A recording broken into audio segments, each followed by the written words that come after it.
So നമ്മളുടെ question paper pattern നമ്മൾ നോക്കുകയാണെങ്കിൽ CA ഇന്റർമീഡിയറ്റ് ലെവലിൻ്റെ question paper pattern will be like this. നമുക്ക് 30% ടോപ്പിക്സ് നമ്മളുടേത് MCQ ആണ് വരിക ആൻഡ് റിമൈനിങ് 70% ആണ് നമുക്ക് ഡിസ്ക്രിപ്റ്റീവ് വരുന്നത് ആസ് യു നോ. അപ്പോൾ അതിൽ നമ്മളുടെ ഒരു ക്വസ്റ്റ്യൻ പേപ്പർ പാറ്റേൺ എന്ന് പറയുന്നത് നമുക്ക് മൊത്തം ഈ 30% MCQ വരുന്നതിൽ 3 കേസ് സിനേരിയോ MCQs അതിലുണ്ടാവും. ഒരു 4 to 5 ക്വസ്റ്റ്യൻസ് വീതമുള്ള 3 കേസ് സിനേരിയോ ക്വസ്റ്റ്യൻസ് നമുക്ക് അവിടെ ഉണ്ടാവും.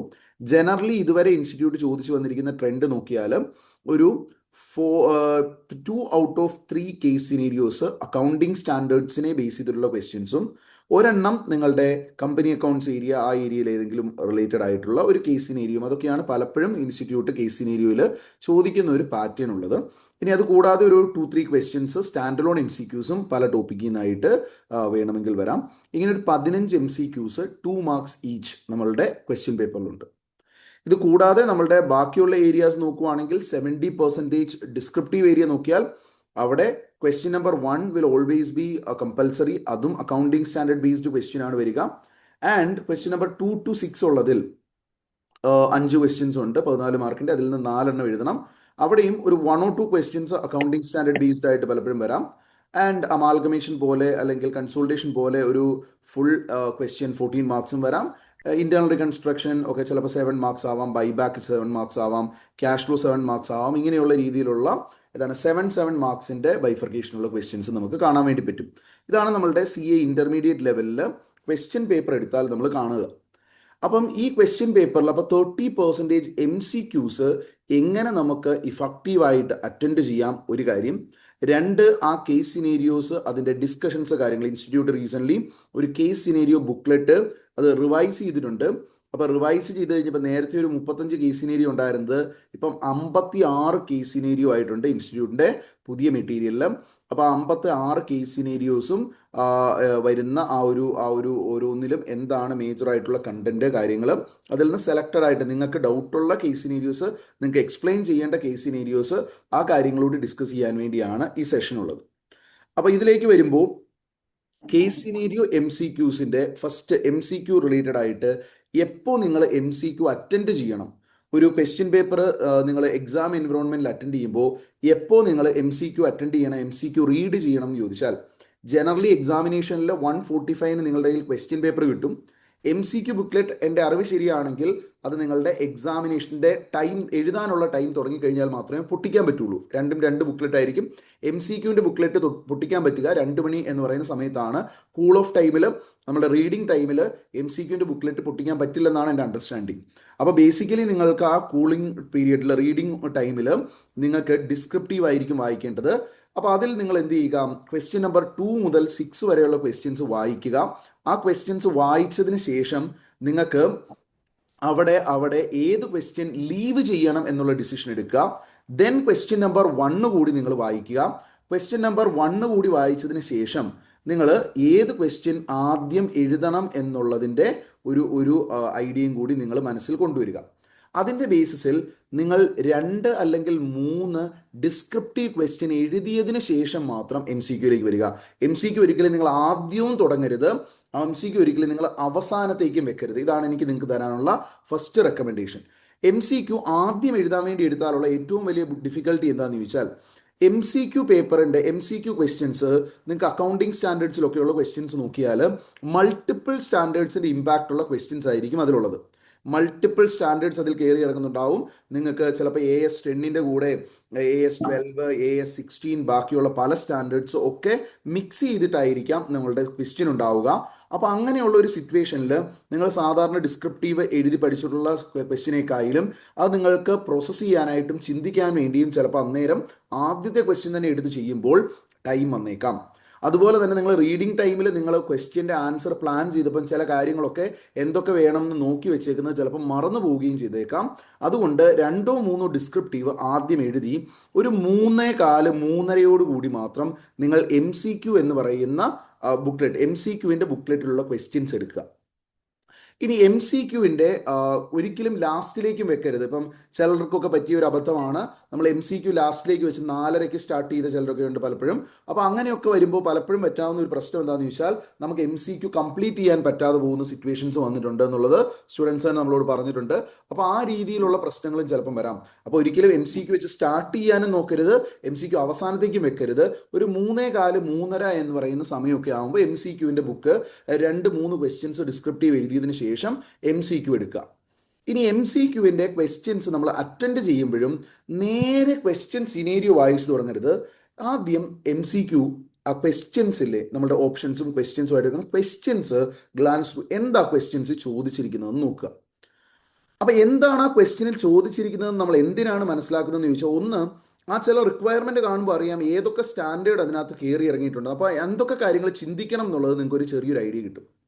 രണ്ടാമതായിട്ട് ഈ എം സി ക്യു പേപ്പറിൻ്റെ ഈ എം സി ക്യൂസ് കാര്യങ്ങളുടെ റിക്വയർമെൻ്റ് അനുസരിച്ച് എന്തൊക്കെ കാര്യങ്ങൾ ക്വസ്റ്റ്യനിൽ റെലവൻറ്റ് ഡേറ്റയുണ്ട്, എന്തൊക്കെ കാര്യങ്ങൾ ഇറലവൻ്റ് ആയിട്ട് നമ്മൾ തള്ളിക്കളയേണ്ടതായിട്ടുള്ള ഇൻഫർമേഷൻ ഉണ്ട്, ആ ഒരു കാര്യവും നമുക്ക് മനസ്സിലാക്കാൻ പറ്റുക ഏതിലാണ്, നമ്മൾ ആദ്യം റിക്വയർമെൻറ്റിൽ പോയാലാണ്. ഇല്ലെങ്കിൽ നിങ്ങൾ ആ ക്വസ്റ്റ്യൻ മുഴുവൻ വായിച്ചിട്ട് റിക്വയർമെൻറ്റ് വരുമ്പോൾ ഓക്കെ ഇതാണ് ചോദിച്ചേക്കുന്നത്, വീണ്ടും ക്വസ്റ്റ്യൻ ഒന്നുകൂടി വായിക്കേണ്ടി വരും, വീണ്ടും ഒരു 5 മിനിറ്റ് സമയം അവിടെ പോകും.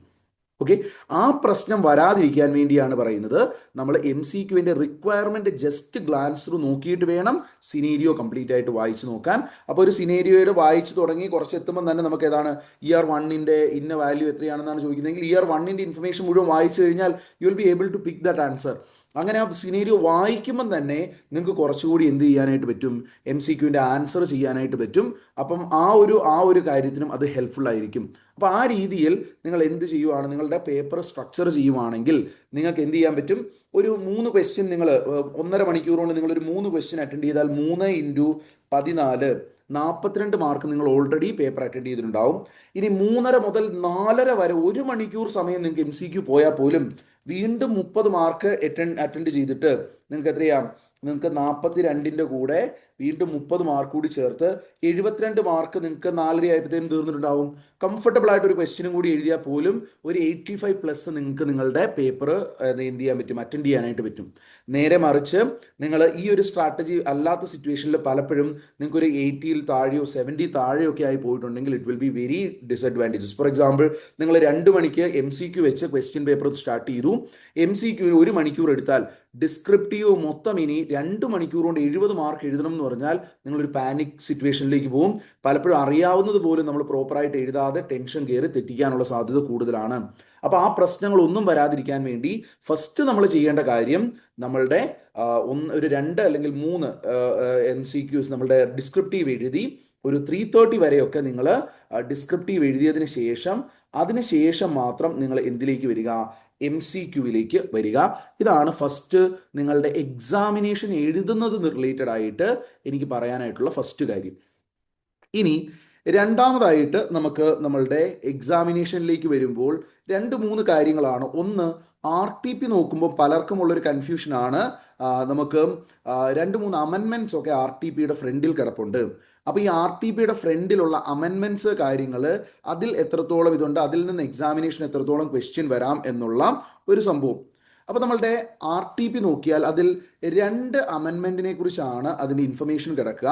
നിങ്ങൾ ലേറ്റസ്റ്റ് എഡീഷൻ മെറ്റീരിയലാണ് ഉപയോഗിക്കുന്നതെങ്കിൽ, അതായത് നിങ്ങൾക്ക് ഇപ്പം നോർമലി കഴിഞ്ഞ മാർച്ച് അല്ലെങ്കിൽ കഴിഞ്ഞ ജൂണിലൊക്കെ വന്നിട്ടുള്ള ഏറ്റവും ലേറ്റസ്റ്റ് എഡീഷൻ ഏതാണ് നമ്മളുടെ ഇൻസ്റ്റിറ്റ്യൂട്ടിൻ്റെ മെറ്റീരിയലാണ് ഉപയോഗിക്കുന്നതെങ്കിൽ ആ മെറ്റീരിയൽ തന്നെ വന്നിട്ടുള്ള ഒരു അപ്ഡേഷനാണ് ഈ പറയുന്ന ഫസ്റ്റ് ക്രൈറ്റീരിയ കിടക്കുന്നത്.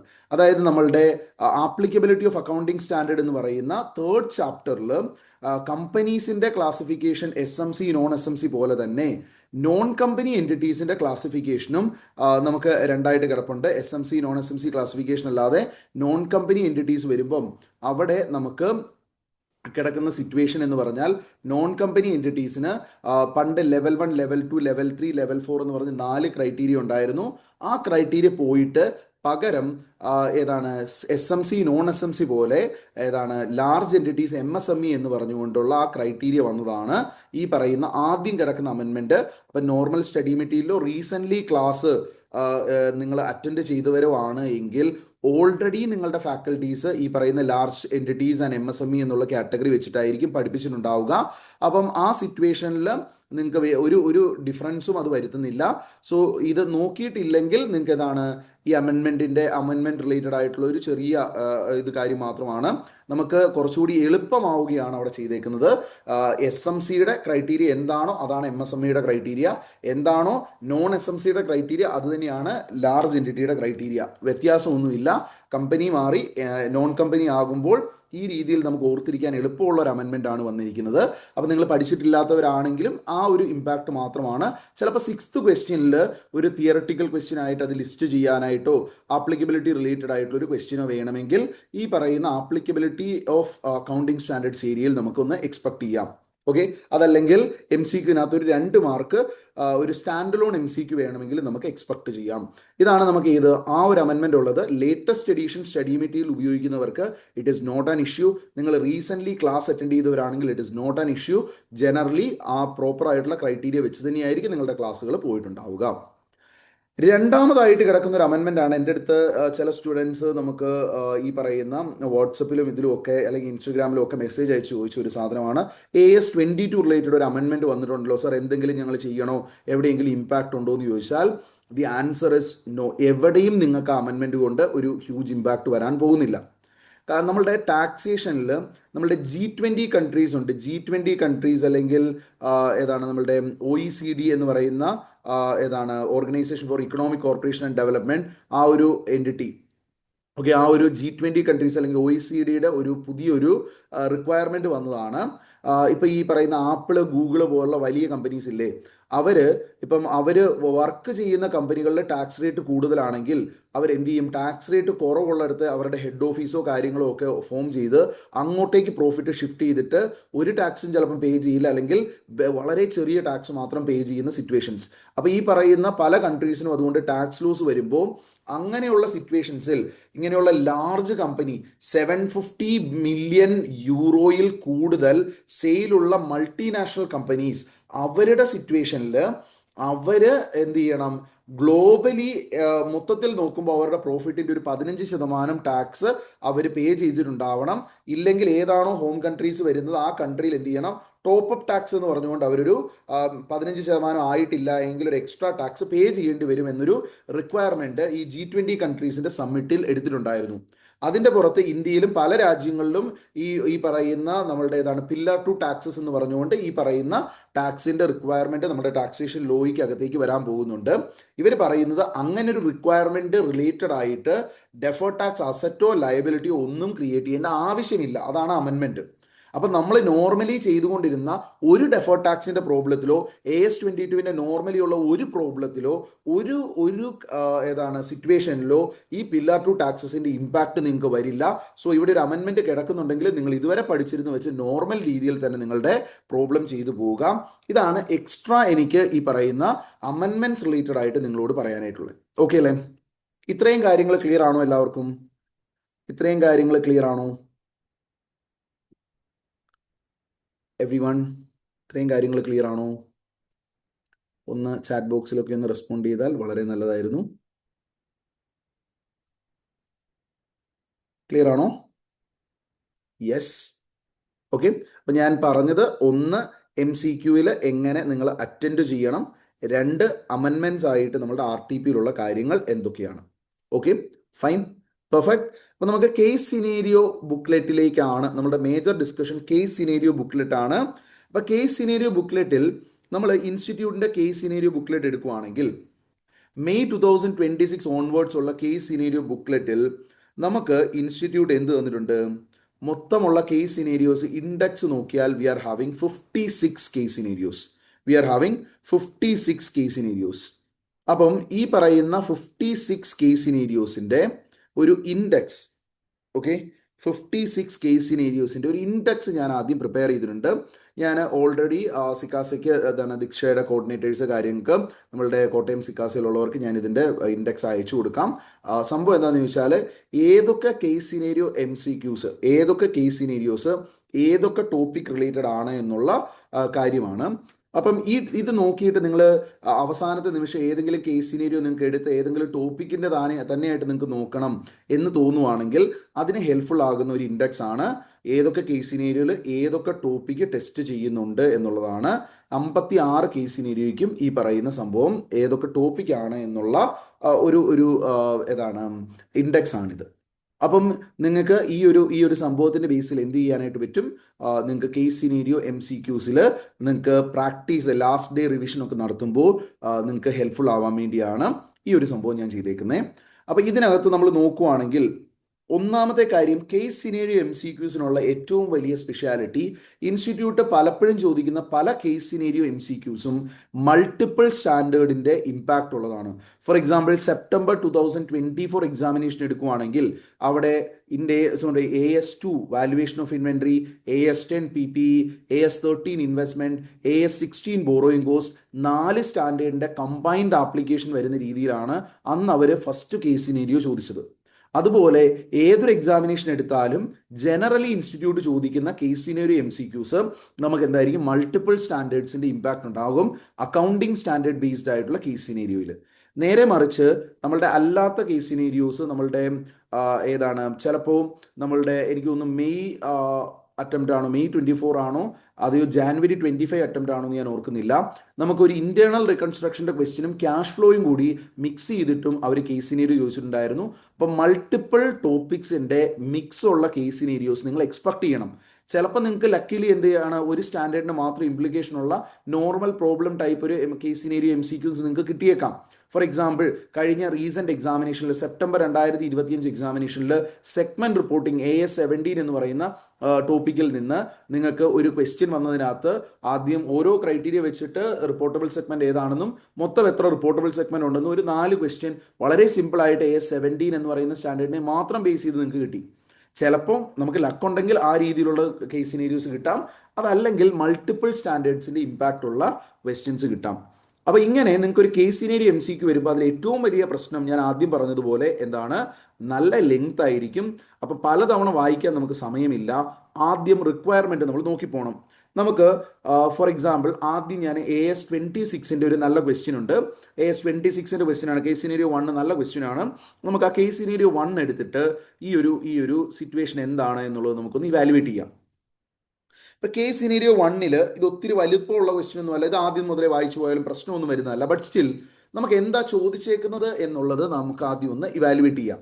അപ്പൊ ഇവിടെ എന്താ ചോദിച്ചേക്കുന്നത് എന്ന് നോക്കിയാൽ ഫസ്റ്റ് ഒന്നാമത് ചോദിച്ചേക്കുന്നത് ഇയർ 2 എൻഡിൽ നമ്മളുടെ ഇൻടാഞ്ചിബിൾ അസറ്റിന്റെ വാല്യൂ എന്താണ് എന്നുള്ളതാണ് ക്വസ്റ്റ്യനിൽ ചോദിച്ചേക്കുന്നത്. ഇയർ 2 എൻഡിൽ ഇൻടാഞ്ചിബിൾ അസറ്റിന്റെ വാല്യൂ എന്താണ് എന്നുള്ളതാണ് അവിടെ ചോദിച്ചേക്കുന്നത്. ഇനി അതിനുശേഷം ചോദിച്ചിരിക്കുന്ന കാര്യം ഇയർ 2 P&Lലേക്ക് എക്സ്പെൻസ് എത്ര പോകും, ഇയർ 3 P&Lലേക്ക് എക്സ്പെൻസ് എത്ര പോകും, ഇയർ 4 P&Lലേക്ക് എക്സ്പെൻസ് എത്ര പോകും. ഇതാണ് നമ്മളുടെ ചോദ്യം ഉള്ളത്. അപ്പൊ നമുക്ക് ഇവിടെ ഓരോ അസറ്റ് ലയബിലിറ്റിയുടെ ഇയർ എൻഡ് വാല്യൂസും അതുപോലെ തന്നെ ഓരോ വർഷത്തിൽ P&Lലേക്ക് പോകുന്ന എമൗണ്ടുമാണ് ക്വസ്റ്റ്യൻ്റെ റിക്വയർമെന്റ് ആയിട്ടുള്ളത്. അപ്പം അത് വെച്ചിട്ട് എന്താണ് ഇവിടെ ചെയ്യേണ്ടതെന്ന് നമുക്കൊന്ന് നോക്കാം. അപ്പൊ ഇതിൽ ക്വസ്റ്റ്യൻ നോക്കിയാൽ ഇയർ 1 അവർ പറയുന്നു Digitex Limited acquired an intellectual property at a cost of 70 lakhs. Okay, at the beginning of the year ലാണ് പർച്ചേസ് ചെയ്തത്. It meats definition of intangible asset as per AS26. അപ്പോൾ ഇൻടാഞ്ചിബിൾ അസറ്റിന്റെ ഡെഫിനിഷൻ മീറ്റ് ചെയ്യുന്നുണ്ട്. Purchase ചെയ്തതാണ്. അപ്പോൾ cost ആയ 70 lakhs അതിനെ record ചെയ്യും. As per calculations made by the company, the benefit from this intellectual property will accrue for the next 5 years, wherein for the first year it will be 30%, for next 2 years it will be 25% each, and next 2 years it is 10% each. അതായത് നമുക്ക് 5 വർഷം life ഉള്ള ഒരു asset ആണ്. അപ്പം ഇയറും നമ്മളുടെ ബെനഫിറ്റിന്റെ percentage നോക്കിയാൽ first ഇയറിൽ നമുക്ക് 30% ബെനഫിറ്റ് ഉണ്ട്, സെക്കൻഡ് ഇയറിൽ 25% ബെനഫിറ്റ് ഉണ്ട്, തേർഡ് ഇയറിൽ 25% ബെനഫിറ്റ് ഉണ്ട്, ഫോർത്ത് ഇയറിൽ 10% വെയിറ്റേജ് ഉണ്ട്, ആൻഡ് ഫിഫ്ത്ത് ഇയറിൽ 10% ബെനഫിറ്റ് ഉണ്ട്. ഈ രീതിയിലാണ് നമ്മളുടെ അമോർട്ടൈസേഷന്റെ പാറ്റേൺ എന്നാണ് ക്വസ്റ്റ്യൻ പറയുന്നത്. നമ്മളുടെ AS26 പറയുന്നത് നമുക്ക് amortisation method should reflect pattern of consumption of future economic benefit ആണ്. നമുക്ക് അസറ്റിൽ നിന്ന് എങ്ങനെയാണോ ബെനിഫിറ്റ് കിട്ടുന്നത് ആ പാറ്റേൺ അനുസരിച്ച് വേണം മെത്തേഡ് വരാൻ. അപ്പോൾ 30, 25, 25, 10, 10 ഈ റേഷ്യോയിൽ വേണം, ഈ റേറ്റ് അപ്ലൈ ചെയ്തുകൊണ്ട് വേണം നമ്മൾ അമോർട്ടൈസേഷൻ ചെയ്യാൻ. അങ്ങനെയാണെങ്കിൽ നമ്മളുടെ അമോർട്ടൈസേഷൻ ഓരോ വർഷവും വരേണ്ടത് ഒന്ന് ആലോചിച്ച് നോക്കി. ഫസ്റ്റ് ഇയറിൽ 70 ലക്ഷത്തിൻ്റെ എത്ര ശതമാനം? 30%, 21 lakhs ആയിരിക്കും ഇവിടെ നമ്മളുടെ അമോർട്ടൈസേഷൻ. സെക്കൻഡ് ഇയറിൽ 70 ലക്ഷത്തിൻ്റെ 25%, 17,50,000 ആയിരിക്കും. തേർഡ് ഇയറിലും 17,50,000 ആയിരിക്കും. ഇനി ഫോർത്ത് ഇയറും ഫിഫ്ത്ത് ഇയറും പ്രൊജക്റ്റഡ് എത്രയൊക്കെ വെച്ചിട്ടാണ്? 7 lakh ഈച്ച് വെച്ചിട്ടും വരും എന്നാണ് ഇനീഷ്യലി ഉള്ള നമ്മളുടെ എക്സ്പെക്ടേഷൻ. ഓക്കെ, അങ്ങനെയാണെങ്കിൽ ഫസ്റ്റ് ഇയറിൻ്റെ എൻഡ് വന്നപ്പോൾ, ഇയർ 1ൻ്റെ എൻഡ് വന്നപ്പോൾ നമ്മളുടെ ബുക്കിലുള്ള വാല്യൂ എന്ന് പറയുന്നത്, ഇയർ 1ൻ്റെ എൻഡ് വന്നപ്പോൾ നമ്മളുടെ ബുക്കിലുള്ള വാല്യൂ എന്ന് പറയുന്നത് 70 ലക്ഷത്തിൽ നിന്ന് 21 ലക്ഷം പോയിട്ട് ബാക്കി എത്രയുണ്ട്? 70 മൈനസ് 21, 49 ലക്ഷം രൂപയാണ് ഇയർ 1ൻ്റെ എൻഡിൽ ഇതിൻ്റെ വാല്യൂ ഉള്ളത്. ഇയർ 2ൻ്റെ എൻഡിൽ നമുക്ക് വാല്യൂ ഉള്ളത് എത്രയാണെന്ന് ചോദിച്ചാൽ, ഈ 49 ലക്ഷത്തിൽ നിന്ന് നമുക്ക് 17,50,000 പോയിട്ട്, 49 നിന്ന് 17,50,000 പോയിട്ട് ബാക്കി 31,50,000 ആയിരിക്കും സെക്കൻഡ് ഇയറിൻ്റെ എൻഡിലും നമുക്ക് വാല്യൂ ഉള്ളത്. ഓക്കെ, ഇനി ഇയർ 2 ആയപ്പം എന്ത് സംഭവിച്ചു? കമ്പനി വേറൊരു പുതിയ പ്രോഡക്റ്റിന്റെ ഡെവലപ്മെന്റ് കോസ്റ്റ് ഇൻകർ ചെയ്തു. അപ്പോൾ നമ്മൾ ഇൻറ്റാഞ്ചിബിൾ അസറ്റിന്റെ സ്റ്റാൻഡേർഡിൽ കണ്ടിട്ടുള്ള കാര്യമാണ്, ഇന്റേണലി ജനറേറ്റഡ് ഇൻറ്റാഞ്ചിബിൾ അസറ്റ് വരുമ്പോൾ റിസർച്ച് ഫേസ് ഉണ്ട്, ഡെവലപ്മെന്റ് ഫേസ് ഉണ്ട്. ഓക്കെ, റിസർച്ച് ഫേസിലുള്ള എക്സ്പെൻഡിച്ചർ ആണെങ്കിൽ എക്സ്പെൻസ് ഓഫ് ചെയ്യണം.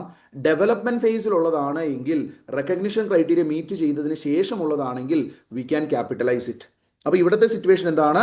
നമുക്ക് ഇവിടെ ഡെവലപ്മെന്റ് ഫേസിലുള്ള കോസ്റ്റ് ആയതുകൊണ്ട് ക്യാപിറ്റലൈസ് ചെയ്യാൻ പറ്റുന്നതാണെന്നുള്ള അസംഷൻ എടുക്കാം. And incur 25 lakhs at the beginning of the year and was of the view that it will get benefit for next 5 years. അപ്പം അടുത്ത 5 വർഷത്തേന് benefit കിട്ടുമെന്നാണ് പറയുന്നത്. പക്ഷെ അതിന്റെ പാറ്റേൺ ഒന്നും പറഞ്ഞിട്ടില്ല, 5 കൊല്ലത്തേന് ബെനിഫിറ്റ് എന്ന് പറയുന്നത്. അപ്പം AS26 പറയുന്ന വേറൊരു കാര്യമുണ്ട്, നമുക്ക് അമോർട്ടൈസേഷൻ മെത്തേഡിന് pattern of conception of benefit വേണം. അങ്ങനത്തെ പാറ്റേൺ അറിയില്ലെങ്കിൽ SLM മെത്തേഡാണ്. അപ്പോൾ ഒന്നും പറഞ്ഞില്ലെങ്കിൽ SLM മെത്തേഡ് ആയിരിക്കും. അപ്പോൾ നമ്മളുടെ അമോർട്ടൈസേഷൻ പെർ ആനം, അമോർട്ടൈസേഷൻ നമ്മൾ നോക്കിയാൽ 25 ലക്ഷം. ഇനി ഇതിന്റെ റെസിജ്വൽ വാല്യൂ നോക്കിയിട്ടുണ്ടെങ്കിൽ ഒരു ഇൻറ്റാഞ്ചിബിൾ അസറ്റിന്റെ റെസിജ്വൽ വാല്യൂ 0 ആയിട്ട് അസ്യൂം ചെയ്യണം, എക്സെപ്റ്റ് ഇൻ 2 സിറ്റുവേഷൻ. നമുക്ക് അതിനൊരു ആക്റ്റീവ് മാർക്കറ്റ് ഉണ്ട്, അതിന്റെ റെഫറൻസിൽ വല്ലതും ഫെയർ വാല്യൂ കാണാൻ പറ്റുന്ന ഒരു ഹൈപ്പോത്തിക്കൽ സിറ്റുവേഷൻ പറയുന്നുണ്ട്, ഒരു ബൈൻഡിങ് സെയിൽ എഗ്രിമെന്റ് ഉണ്ട് ആഫ്റ്റർ ദി യൂസ്ഫുൾ ലൈഫ്. ഈ 2 കണ്ടീഷൻസ് അല്ല എങ്കിൽ നമ്മൾ എന്ത് ചെയ്യണം? റെസിജ്വൽ വാല്യൂ 0 ആയിട്ട് എടുക്കണം. അപ്പോൾ റെസിജ്വൽ വാല്യൂ 0, 5 ഇയർ എന്ന് പറഞ്ഞാൽ എത്രയാണ്? നമുക്ക് 5 lakhs പെർ ആനം ആയിരിക്കും നമ്മളുടെ അമോർട്ടൈസേഷൻ ഉള്ളത്. ഇവിടെ ബിഗിനിങ് ഓഫ് ദി ഇയർ ആണ്, ഫുൾ ഇയർ ഡിപ്രീസിയേഷൻ അമോർട്ടൈസേഷൻ വരും. ഓക്കെ, ഇനി ഇത്രയും വായിച്ചതിൽ നിന്ന്, ഇയർ 1ഉം ഇയർ 2ൻ്റെയും ഇൻഫർമേഷൻ വായിച്ചതിൽ നിന്ന് ക്വസ്റ്റ്യൻ നമ്പർ 1 നോക്കുക. At the end of year 2 what will be the value of intangible asset of the company? Intangible അസറ്റിന്റെ വാല്യൂ എത്രയായിരിക്കും? ഫസ്റ്റ് ഇൻറ്റാഞ്ചിബിൾ അസറ്റിന് നമ്മൾ കണ്ടിരുന്നു 31,50,000 ആണ് വാല്യൂ. സെക്കൻഡ് ഇയറിൽ അക്വയർ ചെയ്ത ഇൻറ്റാഞ്ചിബിൾ അസറ്റിന്റെ സിറ്റുവേഷൻ 25 ലക്ഷം രൂപയാണ് കോസ്റ്റ് ബിഗിനിങ്ങിൽ. 5 ലക്ഷം നമ്മൾ അമോർട്ടൈസ് ചെയ്ത് കഴിഞ്ഞാൽ നമുക്ക് ബാക്കി 20 ലക്ഷം അവിടെ ബാലൻസ് ഉണ്ടാകും. അപ്പോൾ ഈ 31,50,000 ഫസ്റ്റ് അസറ്റിനും സെക്കൻഡ് അസറ്റിൽ 20 ലക്ഷവും ചേർത്ത് 51,50,000 ആയിരിക്കും നമ്മളുടെ carrying amount. 51,50,000, that is the correct answer. Okay, ഇനി സെക്കൻഡ് ഇയർ വരെയുള്ള വേറൊരു കാര്യവും ക്വസ്റ്റ്യൻ നമ്പർ 2 ഉണ്ടായിരുന്നു. നമ്മൾ ഇനീഷ്യലി നോക്കിപ്പോയപ്പോൾ for second year how much amount will be expensed in P&L for intangible asset. നോക്കിക്കേ, ഇവിടെ ഇൻറ്റാഞ്ചിബിൾ അസറ്റ് ഇയർ 2ലുള്ള അമോർട്ടൈസേഷൻ 17,50,000 ഉണ്ട്, പിന്നെ ഒരു 5 ലക്ഷം ഇവിടെയുമുണ്ട്. 17,50,000ഉം 17,50,000ഉം 5 ലക്ഷവും കൂടി ചേർത്തിട്ട് 22,50,000 ആയിരിക്കും നമ്മളുടെ എന്ത് അവിടെയുള്ള ഇയർ 2ലെ P&Lലുള്ള എമൗണ്ട്. ഇതൊക്കെ അല്ലേ?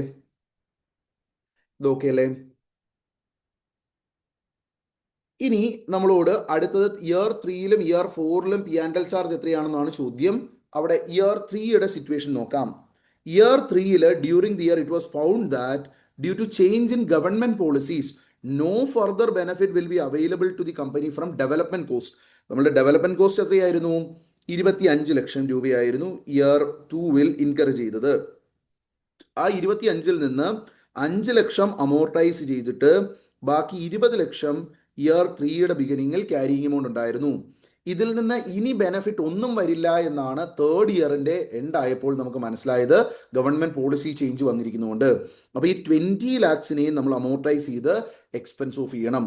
അത് കൂടാതെ നമുക്ക് വേറെ ആദ്യം ഉണ്ടായിരുന്ന അസറ്റ് ഇല്ലേ, നമ്മളുടെ ഏതാണ് ഇന്റലക്ച്വൽ പ്രോപ്പർട്ടി ഇല്ലേ, അതിന് 17,50,000 അവിടെ ഡിപ്രീസിയേഷൻ വരും. ഇയർ 3 ഉണ്ടാകുമ്പോൾ 31,50,000 നിന്ന് ഈ 17,50,000 കൂടി പോയിട്ട് 14 ലക്ഷം ആയിരിക്കും അതിൻ്റെ ക്യാരിയിങ് എമൗണ്ട് ആ ഡേറ്റിൽ. അപ്പം നമുക്ക് ഈ 20 ലക്ഷവും ഈ 17,50,000 കൂടി ചേർത്ത് P&L ചാർജ് മൊത്തം 37,50,000 ആയിരിക്കും തേർഡ് ഇയറിൽ. നമ്മളുടെ ക്വസ്റ്റ്യൻ്റെ റിക്വയർമെന്റ് അതായിരുന്നു. For year 3 how much amount will be expense in P&L from intangible assets? അപ്പോൾ എത്രയാണ്? 37,50,000 ആയിരിക്കും ആൻസർ. ഇനി ഇയർ 4 നമ്മളോട് എന്താ പറയുന്നത്? At the beginning of year 4 it was found that remaining 20% benefit from intellectual property will flow to the company in this year itself. അതായത് year 4ലും 5ലും ആയിട്ട് 10 വീതം ബെനിഫിറ്റ് കിട്ടുമെന്നായിരുന്നു നമ്മൾ വിചാരിച്ചിരുന്നത്. അതിന്റെ ബേസിസിലാണ് ക്യാരിയിങ് എമൗണ്ട് ഒരു 14 ലക്ഷം കിടക്കുന്നത്. ഈ 14 ലക്ഷത്തിന്റെ ബെനിഫിറ്റ് ഈ വർഷം കൊണ്ട് തീരുവാണ്. ഇനി ഫർദർ ബെനിഫിറ്റ് ഒന്നും 5th ഇയറിലേക്ക് ഇല്ല എന്നുള്ള രീതിയിലാണ് ഇയർ 4ന്റെ ബിഗിനിങ് ആയപ്പോൾ നമ്മൾ മനസ്സിലാക്കുന്നത്. അപ്പൊ ഇയർ 4ന്റെ ബിഗിനിങ് ആവുമ്പോൾ നമ്മൾ എന്ത് ചെയ്യും? എത്രയാണോ നമുക്ക് ബുക്കിലുള്ള 14 ലക്ഷം അത് മൊത്തം നമ്മൾ P&L റൈറ്റ് ഓഫ് ചെയ്യേണ്ടി വരും. അപ്പൊ ഇയർ 4 നമ്മൾ എത്രയാണ് P&L ഇടേണ്ട എമൗണ്ട് എന്ന് ചോദിച്ചാൽ it will be the carrying amount of 14 lakh it self. Clear ആണോ എവ്രി വൺ? ഓക്കെ അല്ലേ? ഓക്കെ ആണോ എന്ന് ചാറ്റ് ബോക്സിൽ പറയൂ. ഫസ്റ്റ് കേസ് സിനേരിയോ ഓക്കെ ആണോ? ക്ലിയർ? അപ്പോൾ ഈ രീതിയിൽ നിങ്ങൾ ആദ്യം ക്വസ്റ്റ്യനിൽ പറയുന്ന കാര്യം എന്താണെന്ന് നോക്കിയിട്ട് ക്വസ്റ്റ്യൻ്റെ റിക്വയർമെന്റ് ആയിട്ട് പറയുന്ന കാര്യങ്ങൾ ജസ്റ്റ് ഓപ്ഷൻ ഒന്നും വായിച്ച് കംപ്ലീറ്റ് നോക്കണം എന്ന് ഞാൻ പറയുന്നില്ല. ജസ്റ്റ് ഇവിടെ എന്താണ് വാല്യൂ ഓഫ് ഇൻടാഞ്ചിബിൾ അസറ്റ്, ഇവിടെ ഇയർ 2ന്റെ എക്സ്പെൻസ്, ഇവിടെ ഇയർ 3ന്റെ എക്സ്പെൻസ്, ഇവിടെ ഇയർ 4ന്റെ എക്സ്പെൻസ്, ഇങ്ങനെ എന്താണ് ചോദിക്കുന്നതെന്ന് മനസ്സിലാക്കിയിട്ട് കേസ് സിനേരിയോയിലേക്ക് വന്നാൽ it will be lot more easy to answer. Okay ആണോ? ഇനി നിങ്ങൾ പറയുക, നിങ്ങൾക്ക് ഡിഫിക്കൾട്ടായിട്ട് തോന്നിയ, ഡിസ്കസ് ചെയ്യണമെന്ന് തോന്നിയ ഏതൊക്കെ കേസ് സിനേരിയോസ് ഉണ്ട്, ആ കേസ് സിനേരിയോസ് ഓരോന്നായിട്ട് നമുക്ക് പിക്ക് ചെയ്യാം. ഓക്കെ, അപ്പൊ നിങ്ങളുടെ അങ്ങനെ റെക്കമെൻഡഡ് കേസ് സിനേരിയോസ് ഏതെങ്കിലും ഉണ്ടെങ്കിൽ അതിൽ മാർക്ക് ഇറ്റ്. അപ്പൊ ആ കേസ് സിനേരിയോസ് നമുക്ക് ആദ്യം ഡിസ്കസ് ചെയ്യാം. അപ്പൊ അങ്ങനെ എന്തെങ്കിലും കേസ് സിനേരിയോസ് ഉണ്ടെങ്കിൽ ഫസ്റ്റ് നിങ്ങളൊന്ന് പറയുക ഏതൊക്കെ കേസ് സിനേരിയോസ് ഡിസ്കസ് ചെയ്യണം എന്നുണ്ടെന്ന്. ചാറ്റ് ബോക്സിലേക്ക് ഒന്ന് ഇപ്പൊ തന്നെ ഇടുക. നിങ്ങൾക്ക് ഡിസ്കഷൻ വേണമെന്ന് കൃത്യമായിട്ട് തോന്നുന്ന MCQs ഏതൊക്കെയാണ്, കേസ് സിനേരിയോസ് ഏതൊക്കെയാണ്. ചിലത് വളരെ ചെറിയ കേസ് സിനേരിയോ ആണ്, ഡിസ്കഷൻ പോലും ആവശ്യം ഉണ്ടാവില്ല. ചിലത് എന്താണ്, നമുക്ക് അത്യാവശ്യം കോംപ്ലക്സ് ആയിട്ടുള്ള അഡ്ജസ്റ്റ്മെന്റ്സ് ഉള്ളതുണ്ടാവും. അതിൽ നിന്ന് ഡിസ്കഷൻ വേണമെന്ന് നിങ്ങൾക്ക് തോന്നുന്ന കേസ് സിനേരിയോസ്, നിങ്ങൾ കേസ് സിനേരിയോ MCQs നോക്കിയിട്ടുണ്ടെങ്കിൽ ഒന്ന് റെസ്പോണ്ട് ചെയ്യൂ. അത് ഏതൊക്കെ കേസ് സിനേരിയോസ് നിങ്ങൾക്ക് വേണം എന്നുള്ളത് ഒന്ന് റെസ്പോണ്ട് ചെയ്യോ ചാറ്റ് ബോക്സിൽ. 4 and 8, 4 പറയുന്നുണ്ട്, 8 പറയുന്നുണ്ട്. Okay, 4 and 8. ഇനി വേറെ ഏതെങ്കിലും scenario? Any other one? Any other person? Case scenario 4 വേണമെന്ന് പറഞ്ഞു, 8 വേണമെന്ന് പറഞ്ഞു. We will definitely go for it. Okay, ബാക്കിയുള്ളവർ നിങ്ങൾ എന്ത് ചെയ്യുക, നിങ്ങൾക്ക് ഉള്ള സംഭവങ്ങളും കൂടി നോക്കുക. 2 ചോദിച്ചിട്ടുണ്ട്. അപ്പൊ 2ൽ നിന്ന് അടുത്ത് നമുക്ക് പോകാം. അപ്പൊ 2 ചോദിക്കുന്നുണ്ട്. 1 നമ്മൾ ഡിസ്കസ് ചെയ്തു, 2 ചോദിച്ചിട്ടുണ്ട്.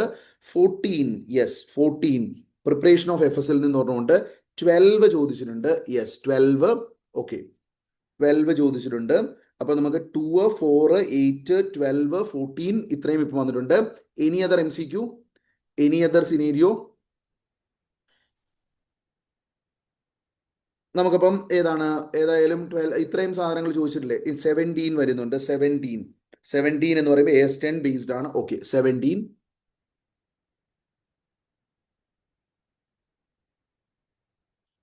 ഓക്കെ, അപ്പൊ ഞാൻ 2 ഏതായാലും അപ്പൊ സ്റ്റാർട്ട് ചെയ്യാം. 2 സ്റ്റാർട്ട് ചെയ്യുമ്പോൾ നിങ്ങൾക്ക് വേറെ ഏതെങ്കിലും ബാക്കിയുള്ളവർക്ക് വേണമെന്ന് തോന്നിയത് ഉണ്ടായിരുന്നെങ്കിൽ ആ സംഭവങ്ങളൂടി ഒന്ന് ചെയ്യുക.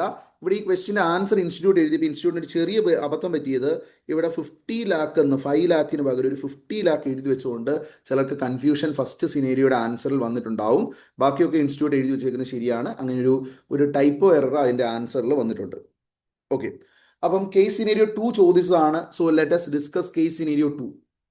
ഇപ്പൊ കേസ് സിനേരിയോ 2 ഫസ്റ്റ് സിറ്റുവേഷനിൽ ഡെഫേർഡ് ടാക്സിന്റെ എമൗണ്ട് ആണ് ചോദിച്ചിരിക്കുന്നത് സിറ്റുവേഷൻ 1 രണ്ടാമത്തേതിലും situation 1 how much deferred tax asset or liability to be recognise if the tax rate is 35% ആണ് ചോദിച്ചിരിക്കുന്നത്. ഇനി സിറ്റുവേഷൻ 2 ഡെഫേർഡ് ടാക്സ് ആണ് മൂന്നാമത്തെ. നാലാമത് ഇതൊന്നുമായിട്ട് ബന്ധമില്ലാത്ത ഏതാണ്, ഒരു ഇമ്പയർമെന്റ് റിലേറ്റഡ് ആയിട്ടുള്ള കാര്യമാണ്.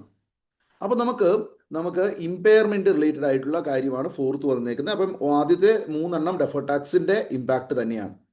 അപ്പൊ നമുക്ക് സിറ്റുവേഷൻ 1 നോക്കാം. സിറ്റുവേഷൻ 1 ബേസ് ചെയ്ത് 2 ക്വസ്റ്റ്യൻ ഉണ്ട്. അപ്പൊ സിറ്റുവേഷൻ 1 വായിച്ചിട്ട് 2 MCQ നമ്മൾ ചെയ്യും. Export limited has depreciation amount to 6 lakhs in the books as per accounting records and depreciation as per tax records is 15 lakhs. There is adequate evidence of future tax sufficiency. അപ്പോൾ നമ്മളുടെ deferred ടാക്സിന്റെ ഒരു question ആണ്. അപ്പൊ deferred ടാക്സിന്റെ ഒരു question വരുമ്പോൾ നമുക്ക് ഒരു difference കിട്ടിയാൽ ആ ഡിഫറൻസിൽ നിന്ന് deferred tax asset or liability 50% tax rate എങ്കിൽ ട്രാൻസിഷൻ അഡ്ജസ്റ്റ്മെന്റ് ആയിട്ട് deferred tax asset or liability എത്ര വരണം എന്നാണ് ചോദിച്ചേക്കുന്നത്. ഈ ട്രാൻസിഷൻ അഡ്ജസ്റ്റ്മെന്റ് എന്ന് കാണുമ്പോൾ നിങ്ങൾ കാര്യമായിട്ട് ആ സാധനം എന്ത് ചെയ്യേണ്ട ആവശ്യമില്ല, പേടിക്കേണ്ട ആവശ്യമൊന്നുമില്ല. ട്രാൻസിഷൻ അഡ്ജസ്റ്റ്മെന്റ് എന്ന് പറഞ്ഞാൽ ഇപ്പോൾ ഫോർ എക്സാമ്പിൾ നമുക്ക് വളരെ ചെറിയൊരു എൻറ്റിറ്റി ആയിരുന്നു, പണ്ട് മൈക്രോ എന്ന് പറയുന്ന കാറ്റഗറിയിലുള്ള എൻറ്റിറ്റി ആയിരുന്നെങ്കിൽ AS22 ഡെഫേർഡ് ടാക്സിന്റെ റിക്വയർമെന്റ് അവർക്ക് ആപ്ലിക്കബിൾ അല്ലായിരുന്നു. അവരുടെ ടേൺ ഓവറും ഈ പറയുന്ന ഏതാണ് ബോറോവിങ്സും ഒക്കെ കൂടിയത് കൊണ്ട് അവർക്ക് പിന്നീട് എന്ത് ചെയ്യുന്നു, deferred tax first time apply ചെയ്യുന്നു എന്ന് വിചാരിക്കുക. അപ്പൊ അങ്ങനെ അപ്ലൈ ചെയ്യുമ്പോൾ എത്രയായിരിക്കും ബുക്സിലേക്ക് വരേണ്ട എമൗണ്ട്, അതാണ് ട്രാൻസിഷൻ അഡ്ജസ്റ്റ്മെന്റ് എന്ന് ഉദ്ദേശിക്കുക. അപ്പൊ ട്രാൻസിഷൻ അഡ്ജസ്റ്റ്മെന്റ് ആയിട്ട് വരികയാണെങ്കിൽ നോർമലി ചിന്തിക്കുന്നതിൽ നിന്ന് ഡെഫേർഡ് ടാക്സ് അസറ്റ് ഓർ ലയബിലിറ്റിയുടെ എമൗണ്ടിൽ വ്യത്യാസമൊന്നും വരാനില്ല. നമ്മുടെ സ്റ്റഡി മെറ്റീരിയലിൽ ഒരു ഇല്യൂസ്ട്രേഷനും ഈ ട്രാൻസിഷൻ അഡ്ജസ്റ്റ്മെന്റ് എന്നുള്ള വാക്ക് ഉപയോഗിച്ചുകൊണ്ടുണ്ട്. അപ്പൊ ട്രാൻസിഷൻ അഡ്ജസ്റ്റ്മെന്റ് എന്ന് പറഞ്ഞാൽ ഫസ്റ്റ് ടൈം ആ സ്റ്റാൻഡേർഡ് ഇംപ്ലിമെന്റ് ചെയ്യുവാണെങ്കിൽ എന്തായിരിക്കും, ചില സ്റ്റാൻഡേർഡിൽ ട്രാൻസിഷനിൽ എന്ത് വേണമെന്ന് കൃത്യമായ റിക്വയർമെന്റ്സ് ഉണ്ടാവും. അപ്പൊ അങ്ങനെ റിക്വയർമെന്റ്സ് ഉള്ള സ്റ്റാൻഡേർഡിൽ മാത്രമാണ് പുതുതായിട്ടൊരു സ്റ്റാൻഡേർഡ് ഇംപ്ലിമെന്റഡ് ആകുമ്പോഴാണ് അത് ഇൻസ്റ്റിറ്റ്യൂട്ട് കൂടുതലും അതിനൊരു ഫോക്കസ് കൊടുത്ത് ടെസ്റ്റ് ചെയ്യുക. ഇവിടെ നോർമൽ ലോജിക്ക് തന്നെ അപ്ലൈ ചെയ്യാനേ ഉള്ളൂ.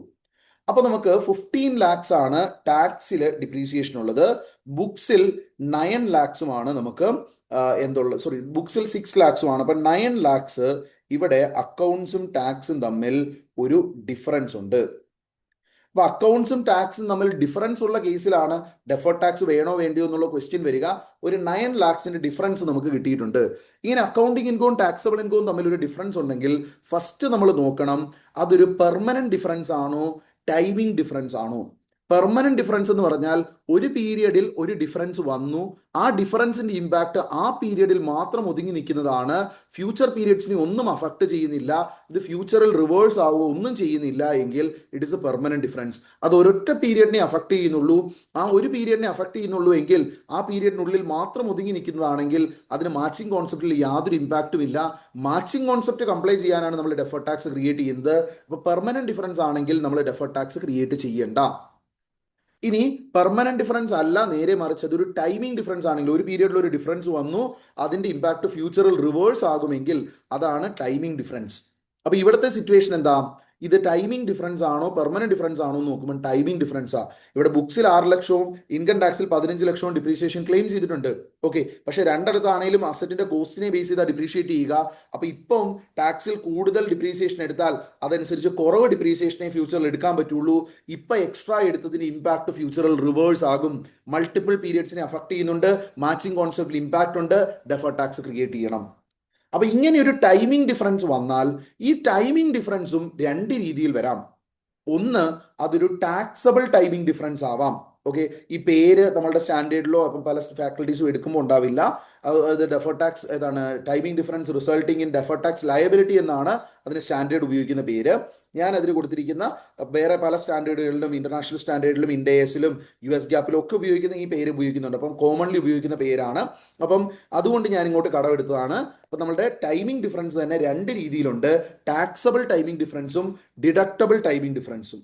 ടാക്സബിൾ ടൈമിംഗ് ഡിഫറൻസ് എന്ന് പറഞ്ഞാൽ ഈ പീരിയഡിലെ ഇപ്പോൾ ഒരു ഡിഫറൻസ് വന്നുകൊണ്ട് ഈ പീരിയഡിലെ ടാക്സ് കുറഞ്ഞു, ഫ്യൂച്ചറിൽ അതനുസരിച്ച് ടാക്സ് കൂടുമെങ്കിൽ അതൊരു ടാക്സബിൾ ടൈമിംഗ് ഡിഫറൻസ് ആണ്. ഇപ്പോൾ ബുക്സിലുള്ളതിനേക്കാൾ ഏതാണ് നമ്മുടെ ടാക്സബിൾ ഇൻകം ഇവിടെയുള്ള ഇമ്പാക്ട് കൊണ്ട് കുറഞ്ഞിരിപ്പുണ്ട്. ഇതിന് റിവേഴ്സൽ സംഭവിക്കുമ്പോൾ ഫ്യൂച്ചറിൽ അതനുസരിച്ച് ടാക്സ് കൂടും.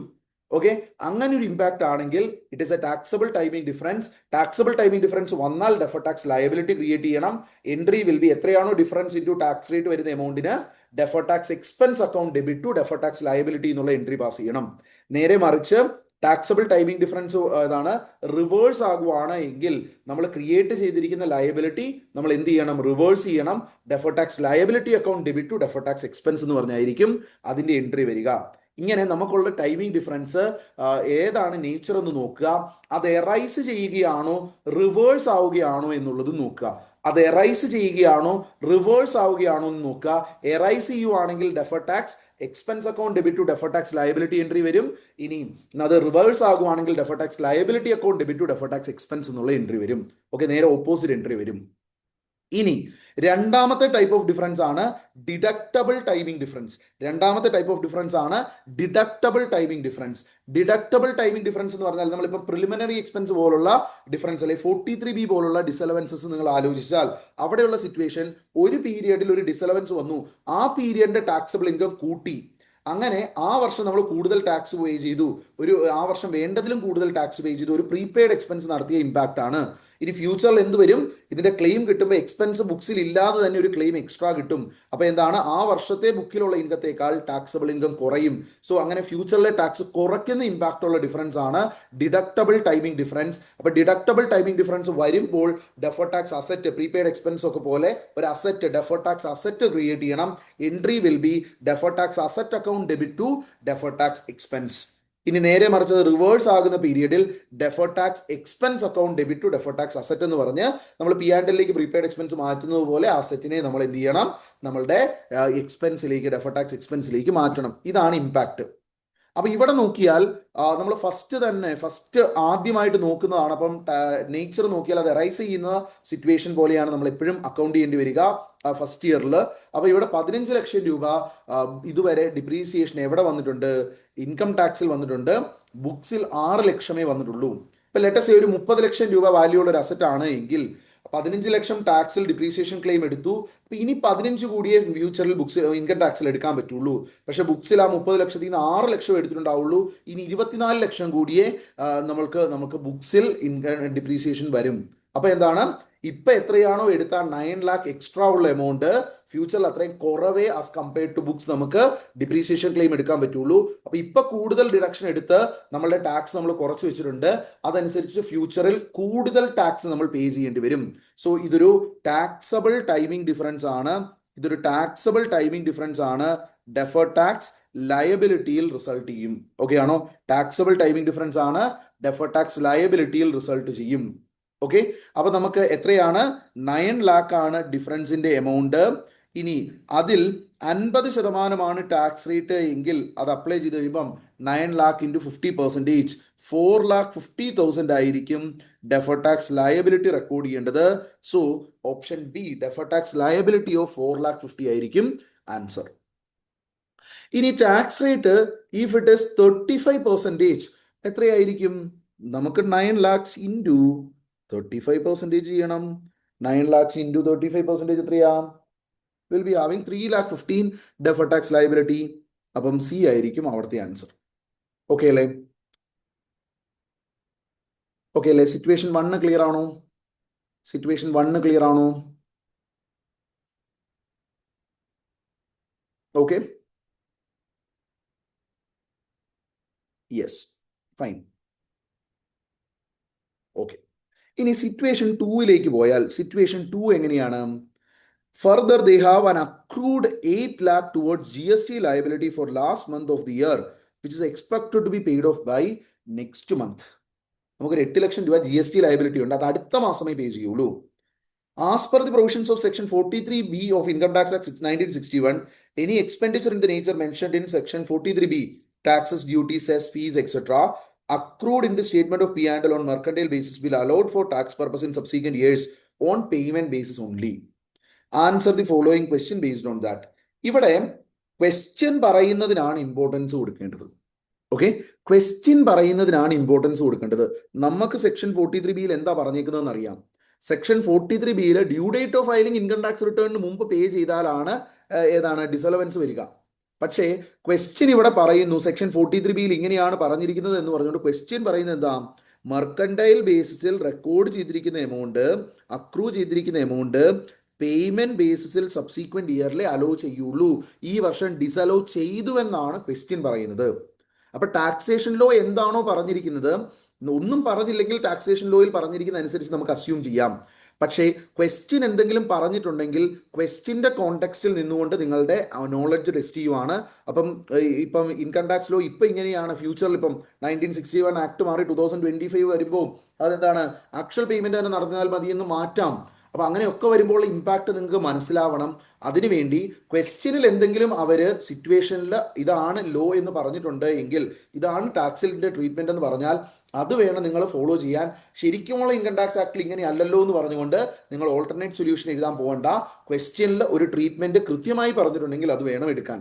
അപ്പൊ ഇവിടെ ക്വസ്റ്റ്യനിൽ കൃത്യമായിട്ട് പറയുന്നത് സബ്സീക്വന്റ് ഇയേഴ്സിൽ പേയ്മെന്റ് ബേസിസിലേ എടുക്കുള്ളൂ എന്നാണ്. അപ്പൊ ഏതാണ്, ബുക്സിൽ നമുക്ക് എന്തുണ്ട്, 8 lakhs എക്സ്പെൻസ് ഉണ്ട്. പക്ഷേ ഇൻകം ടാക്സിൽ അത് ഡിസലൗഡ് ആണ്. ഇൻകം ടാക്സിൽ അത് ഡിസലോ ചെയ്തപ്പം അവിടെ എന്താണ്, 8 ലക്ഷം അക്കൗണ്ടിങ് ഇൻകത്തേക്കാൾ ടാക്സബിൾ ഇൻകം കൂടി. There is A difference. Okay, ആ 8 ലക്ഷത്തിന് ഇമ്പാക്ട് ഫ്യൂച്ചറിൽ അത് പേ ചെയ്യുമ്പോൾ റിവേഴ്സ് ആകും. അപ്പൊ ഏതാണ്, ഒരു പീരിയഡിൽ എറൈസ് ചെയ്ത് വേറൊരു പീരിയഡിൽ റിവേഴ്സ് ആവാൻ കേപ്പബിൾ ആയിട്ടുള്ള ഡിഫറൻസ് ആണ്. അപ്പൊ എന്താണ്, ഇറ്റ് ഈസ് അതാണ് ടൈമിംഗ് ഡിഫറൻസ്. ഇനി ആ ടൈമിംഗ് ഡിഫറൻസിന്റെ ഇമ്പാക്ട് എന്താണ്, ഇവിടെ ടൈമിംഗ് ഡിഫറൻസിന്റെ ഇമ്പാക്ട് എന്താണ്, ടൈമിംഗ് ഡിഫറൻസ് നമ്മളുടെ ഫ്യൂച്ചറിലെ ടാക്സ് കൂട്ടുവോ കുറയ്ക്കുവോ എന്ന് നോക്കണം. ഫ്യൂച്ചറിൽ എന്താണ്, ബുക്സിൽ എക്സ്പെൻസ് ഇല്ലാതെ ഇൻകം ടാക്സിൽ നിങ്ങൾക്ക് ഇത്രയും എമൗണ്ട് ക്ലെയിം എടുക്കാൻ പറ്റും. അപ്പൊ ഇൻകം ടാക്സിലെ taxable income to that extent ബുക്സിൽ നിന്ന് കുറയും ഫ്യൂച്ചറിൽ. It will result in less tax in future. അപ്പൊ നമ്മൾ എന്താണ്, ഡെഫേർഡ് ടാക്സ് അസറ്റ് ക്രിയേറ്റ് ചെയ്യേണ്ട സിറ്റുവേഷൻ ആണ്. ഡെഫേർഡ് ടാക്സ് അസറ്റ് ക്രിയേറ്റ് ചെയ്യേണ്ട സിറ്റുവേഷനിൽ ആലോചിക്കുക, അവിടെ adequate profit, sufficient future taxable income ഉണ്ടാകുമെങ്കിൽ മാത്രമേ, ഫ്യൂച്ചറിൽ ഇതുമായിട്ട് ഓഫ്സെറ്റ് ചെയ്യാൻ പറ്റുന്ന രീതിയിൽ സഫീഷ്യന്റ് ഫ്യൂച്ചർ ടാക്സബിൾ ഇൻകം ഉണ്ടാകുമെങ്കിൽ മാത്രമേ ഡെഫേർഡ് ടാക്സ് ക്രിയേറ്റ് ചെയ്യാൻ പറ്റുള്ളൂ. അപ്പൊ എന്താണ്, നമുക്ക് ഫ്യൂച്ചർ പ്രോഫിറ്റ് ഉണ്ടാവണം. ഫ്യൂച്ചർ പ്രോഫിറ്റ് ഉണ്ട് എന്നുള്ളത് സിറ്റുവേഷൻ 1ന്റെ അവസാനം പറഞ്ഞിട്ടുണ്ട്. അപ്പൊ ആ കാര്യം കൂടി ചേർത്ത് വായിച്ചു കഴിഞ്ഞാൽ നമുക്ക് എന്താണ്, ഇവിടെ ഡെഫേർഡ് ടാക്സ് അസറ്റ് റെക്കോർഡ് ചെയ്യാൻ പ്രശ്നമില്ല എന്ന് മനസ്സിലാവും. ഡിഫറൻസ് ആയിട്ട് നമുക്ക് വന്നിരിക്കുന്ന 8 ലക്ഷമാണ്. അപ്പം 8 ലക്ഷം ഡിഫറൻസ് വരുമ്പോൾ ഇവിടെ ഡെഫേർഡ് ടാക്സ് എത്ര ക്രിയേറ്റ് ചെയ്യണമെന്ന് ചോദിച്ചാൽ 35% ടാക്സ് റേറ്റ് എന്നാ പറയുന്നത്. 8 ലക്ഷത്തിന്റെ 35% എത്രയാ, 2,80,000 ഡെഫേർഡ് ടാക്സ് അസറ്റ് ക്രിയേറ്റ് ചെയ്യണം. ഓക്കെ, ഇവിടെ എന്താണ്, അസറ്റ് ആണോ ലയബിലിറ്റി ആണോ എന്ന് പറയുന്നത്, അസറ്റ് ക്രിയേറ്റ് ചെയ്യണം. ഓക്കെ, ഇപ്പൊ ക്വസ്റ്റ്യൻ ആൻസറിൽ അവർക്ക് വേണമെങ്കിൽ ആ രീതിയിലും അവർക്ക് തരാമായിരുന്നു. ഓക്കെ അല്ലേ, ക്ലിയർ ആണോ, ക്ലിയർ ആണോ എവ്രിവൺ? ഇനി ഫോർത്ത് ക്വസ്റ്റ്യൻ ഇതുമായിട്ട് യാതൊരു ബന്ധവും ഇല്ല. ഞാൻ ആദ്യം റിക്വയർമെന്റ് വായിച്ചു നോക്കണം എന്ന് പറഞ്ഞത് ഈ ഒരു കാരണം കൊണ്ടുകൂടിയാണ്. ചില MCQസിന് സിനേരിയുമായിട്ടൊരു ബന്ധം ഉണ്ടാവില്ല, നേരെ സ്റ്റാൻഡേർഡ് ആയിരിക്കും. നോക്കിയേ, അവർ പറയുന്നു, in assessing whether there is an indication for asset may be impaired and enterprise should consider as minimum following indicators from internal source. Internal indicator ആയിട്ട് താഴെ പറയുന്നതിൽ ഏതൊക്കെ കൺസിഡർ ചെയ്യണം, as a minimum internal indicator ആയിട്ട് consider ചെയ്യേണ്ടത് താഴെ പറയുന്നതിൽ ഏതാണ്? ഒന്ന്, during the period assets market value has decline significantly more than the expected as a result of passage of time. രണ്ട്, market rate of interest, okay, that is increased, okay, that is likely to affect the discount rate used in calculating assets value in use. Third one, carrying amount of net assets of the reporting enterprise is more than the market capitalization. Now, fourth one, evidence is available from internal reporting that indicates that the economic performance of the asset is or will be worse than expected. ഇതിൽ ഏതാണ് internal indicator ഏതാണെന്നുള്ളതാണ് ചോദ്യം. First one, market value of the asset എന്ന് പറഞ്ഞാൽ external ആണ് indicator. Second one, market rate of return increase ചെയ്തു, അതും എന്താണ്, എക്സ്റ്റേണൽ ആണ്. Carrying amount of net assets market ക്യാപിറ്റലൈസേഷനേക്കാളും കൂടുതലാണ്, മാർക്കറ്റ് ക്യാപിറ്റലൈസേഷനും എന്താണ്, അതിന്റെ സംഭവങ്ങളൊക്കെ എന്താണ്, എക്സ്റ്റേണൽ ആണ്. ഇനി economic performance verse than expected internal reporting എന്ന് മനസ്സിലായി. So this is an internal indicator. ബാക്കിയൊക്കെ എക്സ്റ്റേണൽ ആണ്, ഇത് മാത്രം ഇന്റേണൽ ആണ്. ക്ലിയർ ആണോ?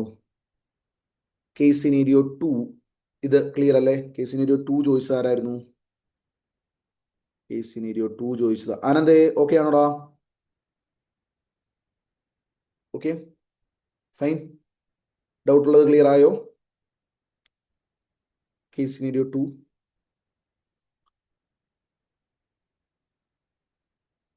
കേസ് സിനീരിയോ 2 ഓക്കെ ആയോ? ഇല്ലേ? ഒന്ന് റെസ്പോണ്ട് ചെയ്യടാ.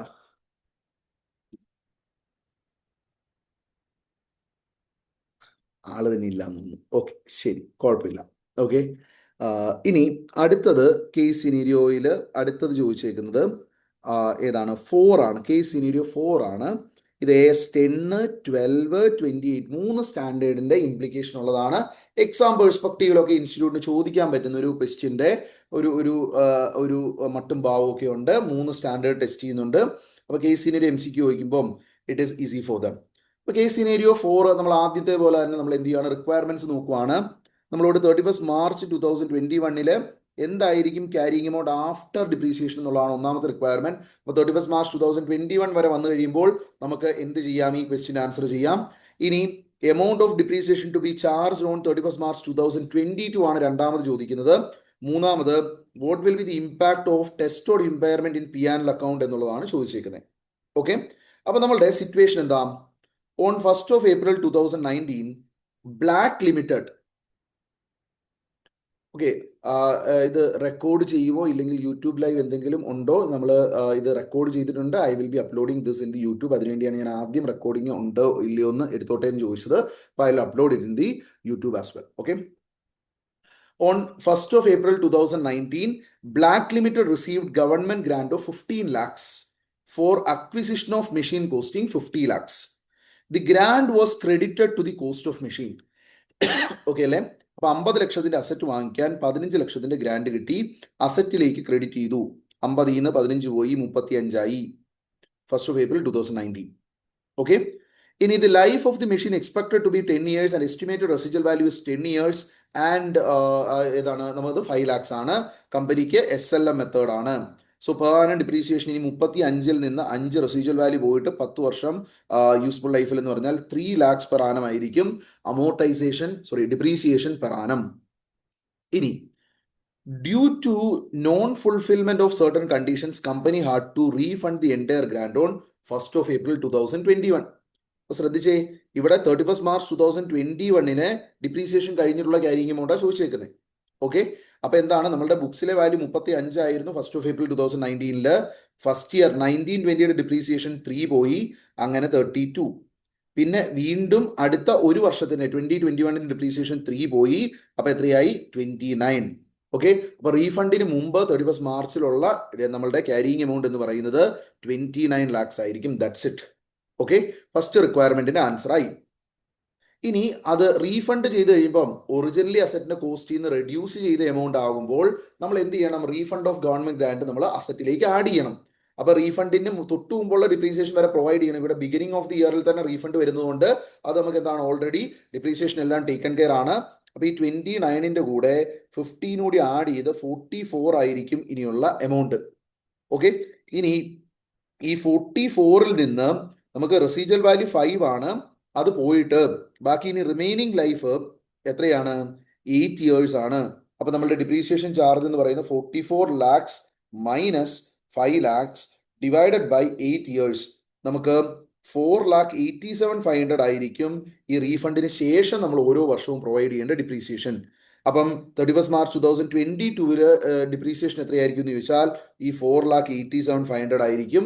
So that is also over. ഇനി അവർ പറയുന്നു on 31 March 2023, Black Limited had received certain indicator for impairment of machine. അപ്പം 31 മാർച്ച് 2023 വരുമ്പോൾ വാല്യൂ നമ്മളുടെ 44 ലക്ഷത്തിൽ നിന്ന് ഫസ്റ്റ് ഇയറിൽ ഒരു 4,87,500 ഡിപ്രീസിയേഷൻ പോയി കഴിഞ്ഞപ്പോൾ 2022 44 ലക്ഷത്തിൽ നിന്ന് നമുക്ക് എത്രയാ പോകേണ്ടത്? 4,87,500 പോയപ്പോൾ വാല്യൂ എത്രയായി? 39,12,500 ആയി 22ന്റെ എൻഡിൽ. അവിടെ നിന്ന് വീണ്ടും 4,87,500 ഒരു കൊല്ലത്തെയും കൂടി ഡിപ്രീസിയേഷൻ പോയി 23 വാല്യൂ വരിക 4,87,500 കൂടി ഒന്നുകൂടി പോയി കഴിഞ്ഞപ്പം 34,25,000 ആയി. 34,25,000 ഇങ്ങനെ വാല്യൂ ആയി നിൽക്കുന്ന സമയത്ത് നമുക്കൊരു ഇൻഡിക്കേഷൻ ഫോർ ഇമ്പയർമെന്റ് ഉണ്ടെന്നാണ് പറയുന്നത്. റിക്കവറബിൾ എമൗണ്ട് 28 ലക്ഷം രൂപയേ ഉള്ളൂ. അപ്പൊ 34,25,000 നിന്ന് റിക്കവറബിൾ എമൗണ്ട് ആയി 28 ലക്ഷം രൂപ കുറച്ചാൽ 6,25,000 ഇമ്പയർമെന്റ് കൊണ്ട് നഷ്ടമുണ്ട്. ഓക്കെ, നമ്മളുടെ ക്വസ്റ്റ്യന്റെ റിക്വയർമെന്റ് ആയിട്ട് മൂന്നാമത് ചോദിച്ചിരുന്നത് ഇമ്പയർമെന്റ് ടെസ്റ്റ് കൊണ്ട് എന്താണ് impact in P and L. 6,25,000 P and എല്ലിൽ ഡെബിറ്റ് ചെയ്യണം ഇമ്പയർമെന്റ് ലോസ്. കോസ്റ്റ് മോഡലിൽ ഉണ്ടായിരുന്ന അസറ്റ് ആണ്, റീവാല്യൂ ഒന്നും ചെയ്തിട്ടില്ല. അപ്പൊ എന്താണ്, എൻറ്റയർ ഇമ്പയർമെന്റിന്റെ എമൗണ്ടും പി ആൻഡ് എല്ലിലേക്ക് എക്സ്പെൻസ് ആയിട്ട് പോകും. ഇവിടെയുള്ള അഡ്വാൻറ്റേജ് നോക്കിയേ, ഇത് കഴിഞ്ഞ് ബാക്കിയുള്ള ഈ പറയുന്ന കാര്യത്തിന് ക്വസ്റ്റ്യനിൽ റെലവൻസ് പോലും ഇല്ല. ചിലപ്പോൾ ഇങ്ങനെ ഒരു പാരഗ്രാഫ് തന്നെ ചിലപ്പോൾ നമ്മുടെ ക്വസ്റ്റ്യനിൽ ഉണ്ടാവും. നമ്മൾ ആദ്യം റിക്വയർമെന്റ് നോക്കിയിട്ട് വരുവാണെങ്കിൽ ഇങ്ങനെയുള്ള പാരഗ്രാഫ് കഷ്ടപ്പെട്ട് കുത്തിയിരുന്ന് വായിക്കുന്നത് നമുക്ക് ഒഴിവാക്കാം. ഓക്കെ, ഇതിനിവിടെ എന്താണ് ഇമ്പാക്ട് ഈ ക്വസ്റ്റ്യനിൽ ഇല്ല, വെറുതെ നിങ്ങൾക്ക് ഒരു ഇൻഫർമേഷൻ തന്നേക്കുന്നത് മാത്രമേ ഉള്ളൂ. ഓക്കെ ആണോ?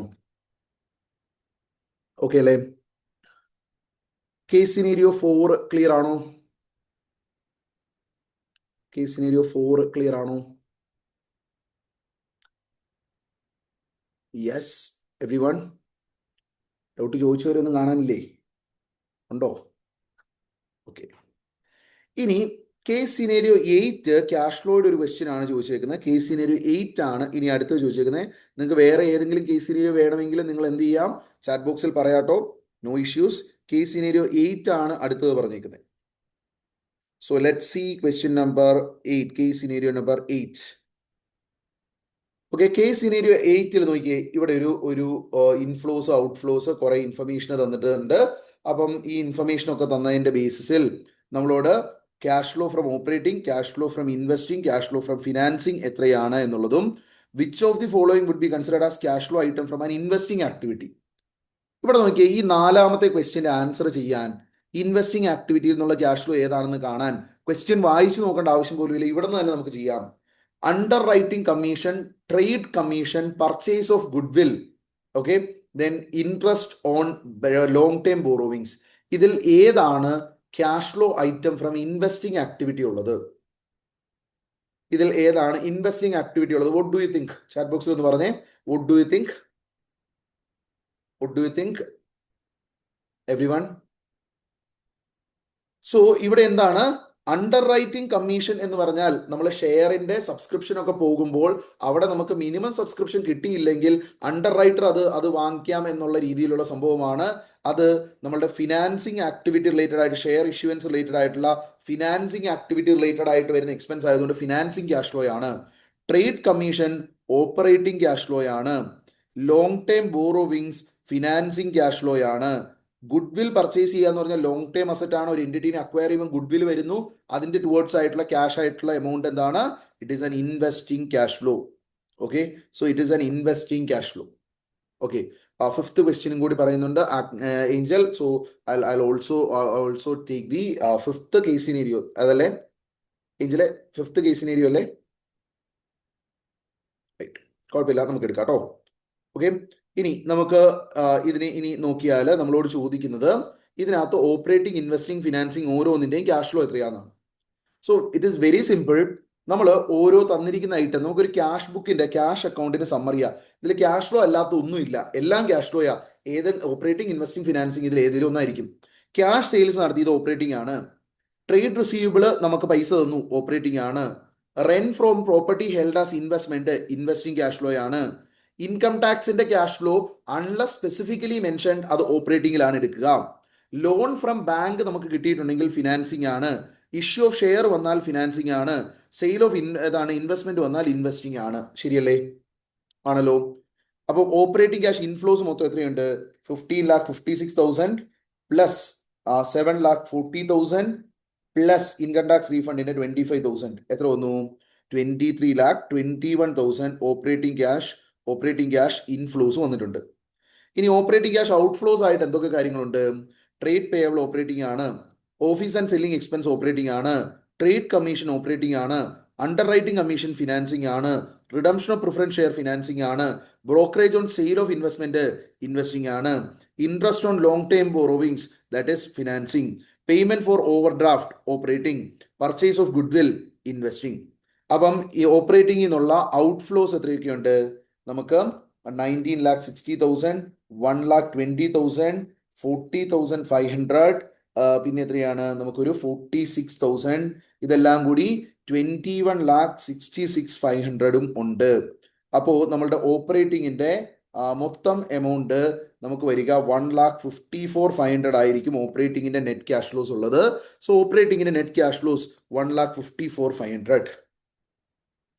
ഓക്കെ. ഇനി നമുക്ക് രണ്ടാമത്തെ റിക്വയർമെന്റ് നമ്മളോട് ചോദിച്ചേക്കുന്ന ക്യാഷ് ഫ്ലോ ഫ്രം ഇൻവെസ്റ്റിംഗ് ആണ്.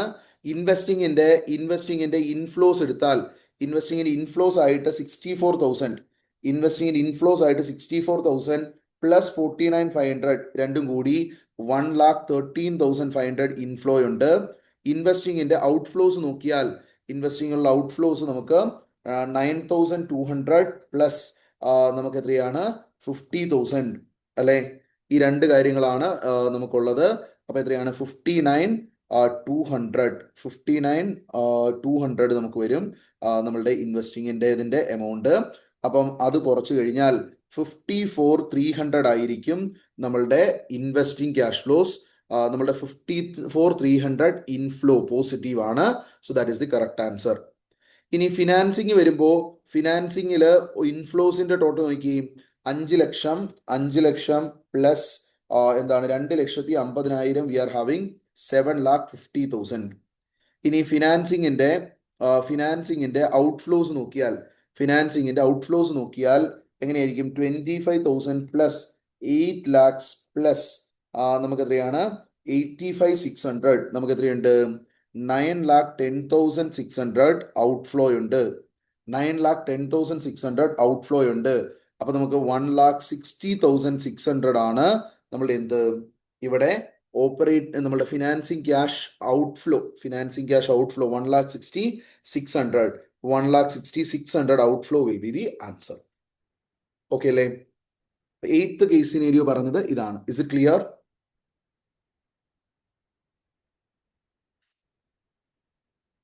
ഓക്കെ അല്ലേ എവ്രിവൺ? 8th കേസ് സിനേരിയോ ക്ലിയർ അല്ലേ? ഇനി 5th വണ്ണും പറഞ്ഞിട്ടുണ്ട്. അപ്പം ആ 5th വൺ നോക്കിയിട്ട് നമുക്ക് പോവാം. 5th നമുക്ക് തോന്നുന്നു 5th നമ്മളുടെ ഡെഫേർഡ് ടാക്സിന്റെ ഒരു ക്വസ്റ്റ്യൻ ആണ്. It's a beautiful question. ഇത് ശരിക്കും പറഞ്ഞാൽ നമ്മളുടെ ഇൻസ്റ്റിറ്റ്യൂട്ടിന്റെ ഒരു പ്രീവിയസ് ഇയർ ക്വസ്റ്റ്യൻ അവരൊരു കേസ് സിനേരിയോ മോഡൽ ആക്കിയതാണ് with some figure changes. Okay. അപ്പൊ എൻ്റെ നോർമലി ഉള്ള മെറ്റീരിയലിലൊക്കെ ഈ പറയുന്ന ക്വസ്റ്റ്യൻ അതിനകത്ത് എന്ത് തന്നെയായിട്ടുണ്ട്? നമ്മുടെ ബുക്കിൽ തന്നെ ഞാൻ കൊടുത്തിട്ടുള്ള സംഭവമാണ് ഈ ഒരു ക്വസ്റ്റ്യൻ. നമുക്ക് നോക്കാം. ഓക്കെ. അതൊരു MCQ പാറ്റേൺ ആക്കിയെന്ന് മാത്രമാണ്. Okay. The following particulars are stated in the balance sheet of Star Limited as on 31 March 2023. എന്തൊക്കെയാണ് ചോദിച്ചേക്കുന്നത് നോക്കാം. ഡെഫേർഡ് ടാക്സ് അസറ്റിന്റെ വാല്യൂ 31/3/2024 എത്രയാണ്? ഡെഫേർഡ് ടാക്സ് ലയബിലിറ്റിയുടെ വാല്യൂ എത്രയാണ്? അതുപോലെ തന്നെ value of reversal of deferred tax asset എത്രയാണ്? Permanent difference which of the following is permanent difference as per AS 22. അപ്പൊ ഈ ക്വസ്റ്റ്യൻ ആൻസർ ചെയ്യാനായിട്ട് നമുക്ക് സിനേരിയോ വായിക്കേണ്ട ആവശ്യമില്ല. Employer PF contribution, donation, unamortised preliminary expense, depreciation, ഇതിൽ ഏതാണ് പെർമനന്റ് ഡിഫറൻസ് ഉള്ളത്? ഇതിലേതാ പെർമനന്റ് ഡിഫറൻസ്? എവ്രിവൺ ആൻസർ പറയട്ടെ. ഒരാൾ പറഞ്ഞിട്ടുണ്ട് ബി. എല്ലാവരും ബി ആണ് പറയുന്നത്. നോക്കിയാൽ employer PF contribution expense 43B disallowance വരുന്ന ഐറ്റമാണ്. അത് ഏതാണ്? പേയ്മെന്റ് ചെയ്യുമ്പോൾ നമുക്ക് എംപ്ലോയർ PF കോൺട്രിബ്യൂഷൻ ആണെങ്കിൽ ക്ലെയിം കിട്ടും. സോ എംപ്ലോയർ PF കോൺട്രിബ്യൂഷൻ ഒരു ടൈമിംഗ് ഡിഫറൻസ് ആണ്. നേരെ മറിച്ച് എംപ്ലോയി PF കോൺട്രിബ്യൂഷൻ ഡ്യൂ ഡേറ്റിന് മുമ്പ് പേ ചെയ്തില്ലെങ്കിൽ അത് ഒരു പെർമനന്റ് ഡിഫറൻസ് ആണേ. അത് ശ്രദ്ധിച്ചോണേ. MCQയിലൊക്കെ അവർക്ക് നമുക്ക് ഇത് ചെയ്യാനായിട്ട് പറ്റും. എംപ്ലോയർ കോൺട്രിബ്യൂഷൻ ആണ് എങ്കിൽ, എംപ്ലോയർ കോൺട്രിബ്യൂഷൻ ടു PF ആണ് എങ്കിൽ ഏതാണ്? Due date of filing income tax റിട്ടേണിന് മുമ്പ് പേ ചെയ്താൽ മതി. പേ ചെയ്തിട്ടില്ലെങ്കിൽ ഡിസലൗഡ് ആകും. ഇനി സബ്സീക്വന്റ്ലി പേ ചെയ്യുവാണെങ്കിൽ അത് പിന്നെ അലവൻസും കിട്ടുന്നതാണ്. 43B കവേർഡ് ആവുക. നേരെ മറിച്ച് employee contribution to P F ആണെങ്കിൽ റെസ്പെക്റ്റീവ് ആക്ടിലെ ഡ്യൂ ഡേറ്റിന് മുമ്പ് പേ ചെയ്യണം. അങ്ങനെ റെസ്പെക്റ്റീവ് ആക്ടിലെ ഡ്യൂ ഡേറ്റിന് മുമ്പ് പേ ചെയ്തില്ല എങ്കിൽ സെക്ഷൻ 36 പ്രകാരം ഡിസലവൻസ് വരും. അത് ഡിസലവൻസ് വന്നാൽ അത് ഡിസലൗഡ് ഫോർ എവർ ആണ്. സോ എംപ്ലോയി കോൺട്രിബ്യൂഷൻ ആണെങ്കിൽ it is a permanent difference. Employer contribution ആണെങ്കിൽ it is a timing difference. Employee contribution ആണെങ്കിൽ പെർമനന്റ് ഡിഫറൻസ്, എംപ്ലോയർ കോൺട്രിബ്യൂഷൻ ആണെങ്കിൽ it is a timing difference. അപ്പം എ അല്ല answer. ഇനി നമുക്ക് unamortised preliminary expense section 35D അനുസരിച്ച് preliminary expense നമുക്ക് claim ചെയ്യാൻ പറ്റുക 1/5 വെച്ചിട്ട് 5 വർഷത്തിലാണ്. ഓക്കെ, നേരെ മറിച്ച് ബുക്സിലെ ട്രീറ്റ്മെന്റ് എന്താ? AS26 നമ്മളോട് പറയുവാണ് startup cost such as preliminary expense, pre opening cost, pre operating cost, ഇതൊന്നും നമുക്ക് എന്ത് ചെയ്യാൻ പറ്റില്ല, ഇൻടാഞ്ചിബിൾസ് ആയിട്ട് റെക്കഗ്നൈസ് ചെയ്യാൻ പറ്റില്ല. It should be recognised as expense when it is incurred. അപ്പം ബുക്സിൽ ഇത് എന്ത് ചെയ്യും? ഇയർ ഓഫ് ഇൻകറൻസിൽ തന്നെ കംപ്ലീറ്റ്ലി റൈറ്റ് ഓഫ് ചെയ്യും.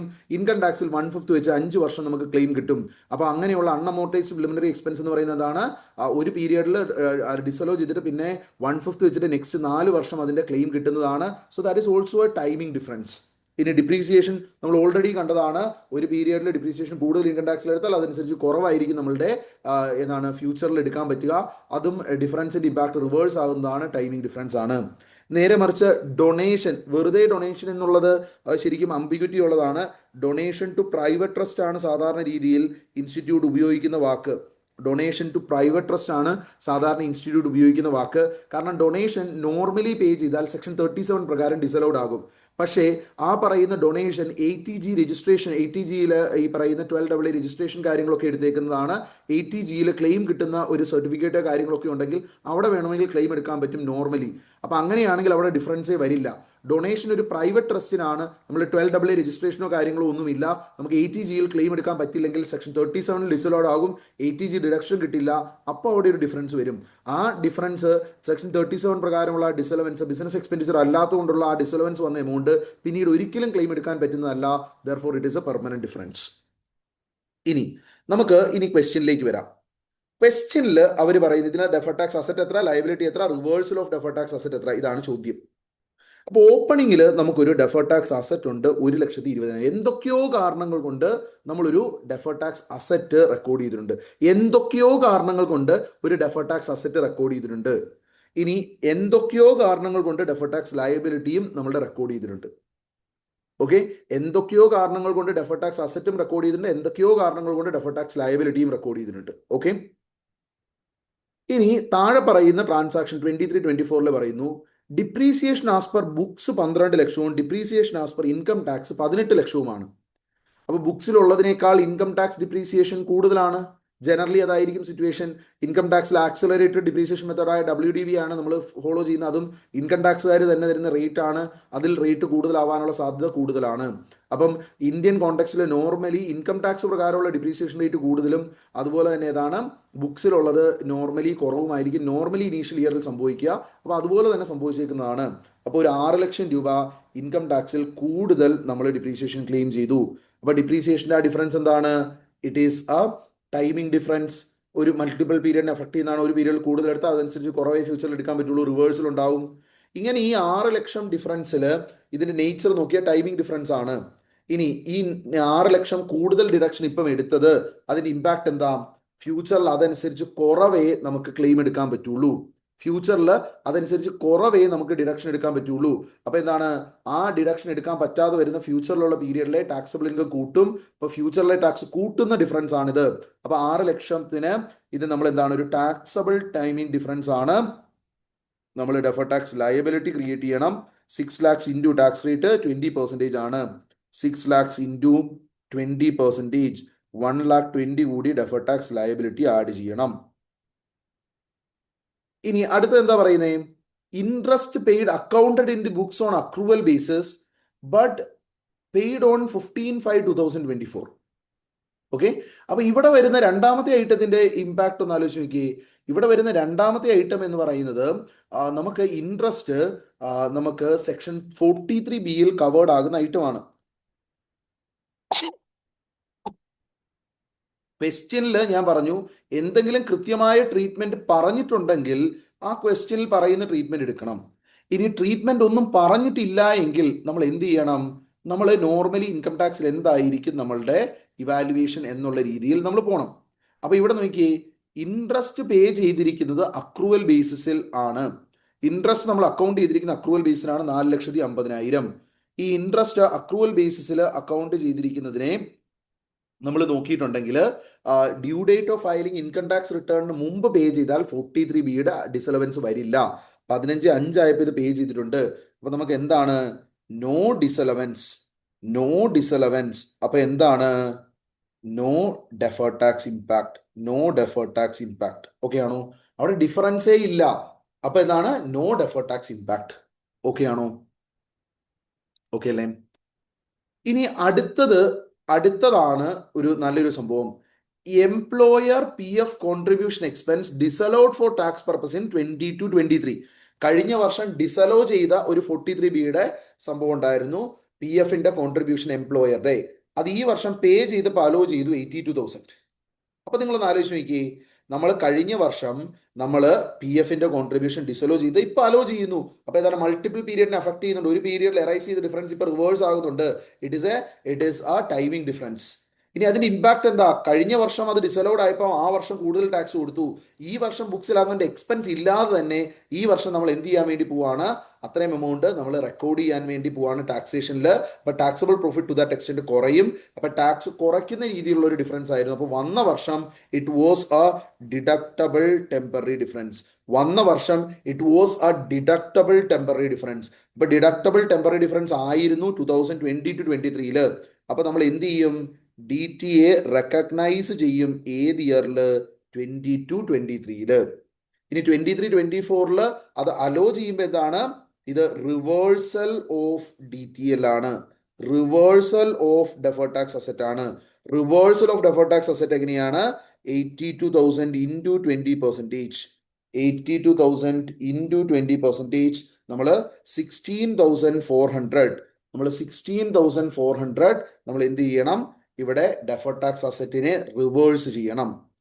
ഇനി നമുക്ക് unamortised preliminary expense as per tax records 1 lakh എന്ന് പറഞ്ഞുകൊണ്ട് എക്സ്ട്രാ നമ്മളോട് ഒരു ഇൻഫർമേഷൻ പറയുന്നുണ്ട്. Unamortised preliminary expense as per taxation records.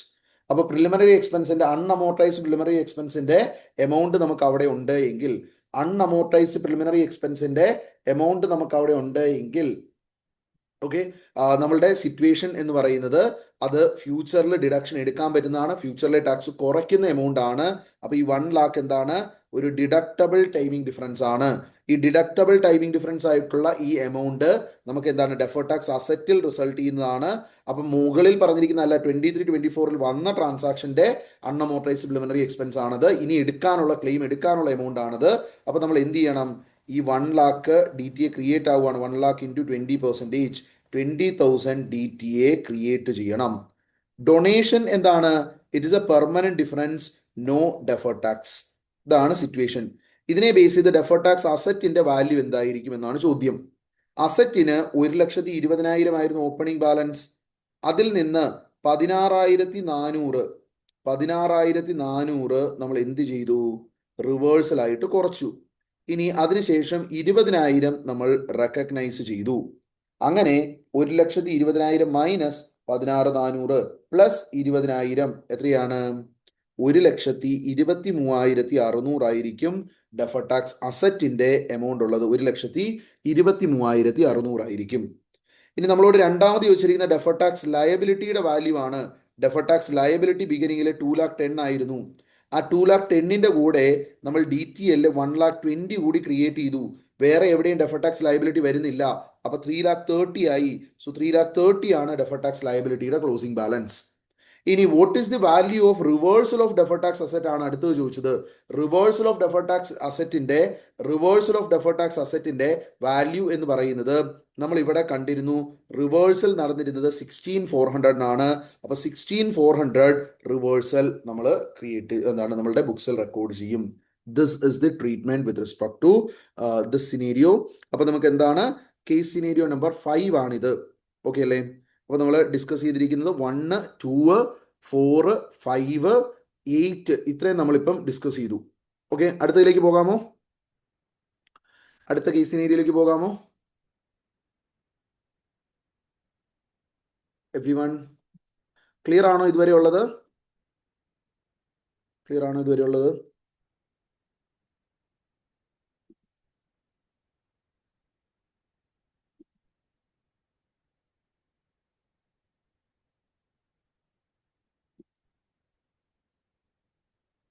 Okay, ഇനി നമുക്ക് പോകേണ്ടത് അപ്പം ഏതാണ്? കേസ് സിനേരിയോ 1, 2, 4, 5, 8 കഴിഞ്ഞു. ഇനി പറഞ്ഞിരിക്കുന്ന കേസ് സിനേരിയോ നമ്പർ 12 ആണ്. ഇതിൽ മൾട്ടിപ്പിൾ സ്റ്റാൻഡേർഡിന് എഗെയിൻ ഇമ്പാക്ട് ഉള്ളതാണ്. AS9, AS13, AS12, 11, AS24 4 സ്റ്റാൻഡേർഡിന്റെ impact വരുന്ന ഒരു കേസ് സിനേരിയോ ആണ് കേസ് സിനേരിയോ നമ്പർ 12. ഓക്കെ, അപ്പൊ കേസ് സിനേരിയോ നമ്പർ 12 നമുക്ക് നോക്കാം. ഓക്കെ ആണോ? Case scenario number 12. ഇപ്പൊ കേസ് സിനേരിയോ നമ്പർ 12ലേക്ക് വരുമ്പോൾ നമുക്ക് ഇതും എക്സാം ക്വാളിറ്റി ഒരു എക്സാമിനൊക്കെ അവർക്ക് നല്ല രീതിയിൽ ചോദിക്കാൻ പറ്റുന്ന കേസ് സിനേരിയോ ആണ്. അപ്പോൾ അത്യാവശ്യം ലെങ്ത് ഉള്ള ഒരു കേസ് സിനേരിയോ ആണ്. ഈ കേസ് സിനേരിയോയിൽ നോക്കിയേ, ഫസ്റ്റ് ചോദിച്ചിരിക്കുന്ന how revenue recognition of sale from medicine to D limited will be done by AS9 and what would be the treatment of unrealised amount for the year ended 31st March 2024. ഇതാണ്. ഇപ്പോൾ AS9നെ base ചെയ്തിട്ടാണ് first one requirement നോക്കുന്നു. രണ്ടാമത്തെ ക്വസ്റ്റ്യനിൽ reduction value of investment AS13 പ്രകാരം എങ്ങനെ ആണ് എന്നുള്ളതാണ്.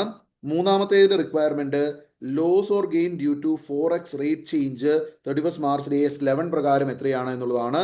ഇനി നാലാമത്തേത് ഇനീഷ്യൽ ഡിസ്ക്ലോഷർ ഇവന്റ് AS24 അനുസരിച്ച് ഭോപ്പാൽ പ്ലാന്റിന്റെ initial disclosure event discontinuing operations വരുമ്പോൾ എങ്ങനെയാണ് എന്നുള്ളതാണ് ചോദിച്ചേക്കുന്നത്. അപ്പൊ നമുക്ക് ഫസ്റ്റ് ഇനി സിനേരിയോ വായിക്കാം. സിനേരിയോയിൽ ആദ്യം പറയുന്ന കാര്യം HIL ഹെൽത്ത് ഇന്ത്യ ലിമിറ്റഡ് എന്ന് പറയുന്ന കമ്പനി, അവർ ഇൻകോർപ്പറേറ്റ് അണ്ടർ കമ്പനീസ് ആക്ട് ആണ്. Engaged in production and distribution of medicine ആണ്. It has manufacturing plants in Baddi Himachal Pradesh and Bhopal Madhya Pradesh. അപ്പൊ രണ്ട് സ്ഥലത്ത് അവർക്ക് മാനുഫാക്ചറിംഗ് പ്ലാന്റ് ഉണ്ട്. It also imports medicine from pharma incorporation New York, ഏതാണ് US. അപ്പൊ ഇതിൽ ഫസ്റ്റ് പറയുന്ന ട്രാൻസാക്ഷൻ നമുക്ക് നോക്കാം. On 1st of January 2024, HIL sold 2 lakh strips of medicine to D Limited for 50 lakhs on 60 days credit. 50 ലക്ഷത്തിന്റെ medicine 60 ദിവസത്തെ ക്രെഡിറ്റിൽ അവരെന്ത് ചെയ്തിട്ടുണ്ട്? 1st of January സെല് ചെയ്തിട്ടുണ്ട്. Cost per strip of medicine was 20. Total cost അങ്ങനെ എത്രയാണ് നമുക്ക് വന്നിരിക്കുന്നത്? 40 lakhs ആണ്. D Limited paid 20% of the amount due on 5th of January 2024. In March 2024, D Limited is having significant cash flow issues and is trying to raise funds through bank loan to run its operation. അപ്പോൾ ഇതാണ് നമ്മളുടെ കസ്റ്റമറിന് March ആയപ്പോഴത്തേക്കും എന്താണ് significant cash flow issues ഉണ്ട്. However, it is unable to do so and not able to release payment to HIL on due date. Subsequent to this, it had gone under liquidation on 15th March 2025. അപ്പോൾ നമ്മളുടെ ഇയറിൽ തന്നെ അവരെന്ത് ചെയ്തു? ലിക്വിഡേഷനിലേക്ക് പോവുകയും ചെയ്തു. At the time when medicine was sold by HIL to DL, there was no reason for HIL to believe that it will not be able to collect the sale proceeds from D Limited in future. So ഈ സിനേരിയോ നിങ്ങൾ നോക്കിയാൽ study മെറ്റീരിയലിൽ AS9ന്റെ questions നോക്കിയാൽ അതിൽ illustration 2 or 3 പറഞ്ഞിരിക്കുന്ന സിനേരിയോസുമായിട്ട് matching ആയിട്ടുള്ള almost കുറച്ചതൊന്ന് elaborate ആയിട്ട് പറഞ്ഞിട്ടുള്ള സിറ്റുവേഷൻ ആണ്.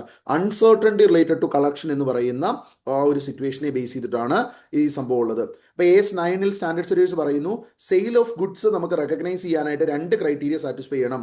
ഒന്ന്, പ്രോപ്പർട്ടി ഇൻ ഗുഡ്സ് ട്രാൻസ്ഫർ ചെയ്യണം, അല്ലെങ്കിൽ significant risk and reward incident ownership transfer ആവണം, ആൻഡ് സെല്ലറിന്റെ കയ്യിൽ നിന്ന് ബയ്യറിലേക്ക് effective control over the goods transfer ആവണം. ഇതാണ് ഒന്നാമത്തെ. ഒന്നുകിൽ പ്രോപ്പർട്ടി ഇൻ ഗുഡ്സ് ട്രാൻസ്ഫർ ചെയ്തിട്ട് കൺട്രോൾ ട്രാൻസ്ഫർ ആവണം, അല്ലെങ്കിൽ significant risk and reward incident ownership transfer ആയിട്ട് കൺട്രോൾ ഷിഫ്റ്റ് ആവണം. ഇങ്ങനെ കൺട്രോൾ ഓവർ ദി ഗുഡ്സ് സെല്ലറിൽ നിന്ന് ബയ്യറിലേക്ക് ട്രാൻസ്ഫർ ആവണം. ഏതാണ് നമുക്ക് ഒന്നെങ്കിൽ പ്രോപ്പർട്ടി ഇൻ ഗുഡ്സ് ട്രാൻസ്ഫർ ചെയ്തുകൊണ്ടാവാം, അല്ലെങ്കിൽ significant risk and reward incident ownership transfer ചെയ്തുകൊണ്ടാവാം. And no significant uncertainty exist regarding the amount of consideration related ആയിട്ട് ഒരു അൺസർട്ടനിറ്റിയും ഉണ്ടാവാൻ പാടില്ല. അത് അതിൻ്റെ എമൗണ്ടിന് മെഷർമെന്റിലായിക്കോട്ടെ കളക്ടബിലിറ്റിയിലായിക്കോട്ടെ, ഇതിൽ ഏതെങ്കിലും ഒരു കാര്യത്തിൽ അൺസർട്ടനിറ്റി ഉണ്ട് എങ്കിൽ നമ്മൾ എന്ത് ചെയ്യണം? Revenue recognition needs to be postponed.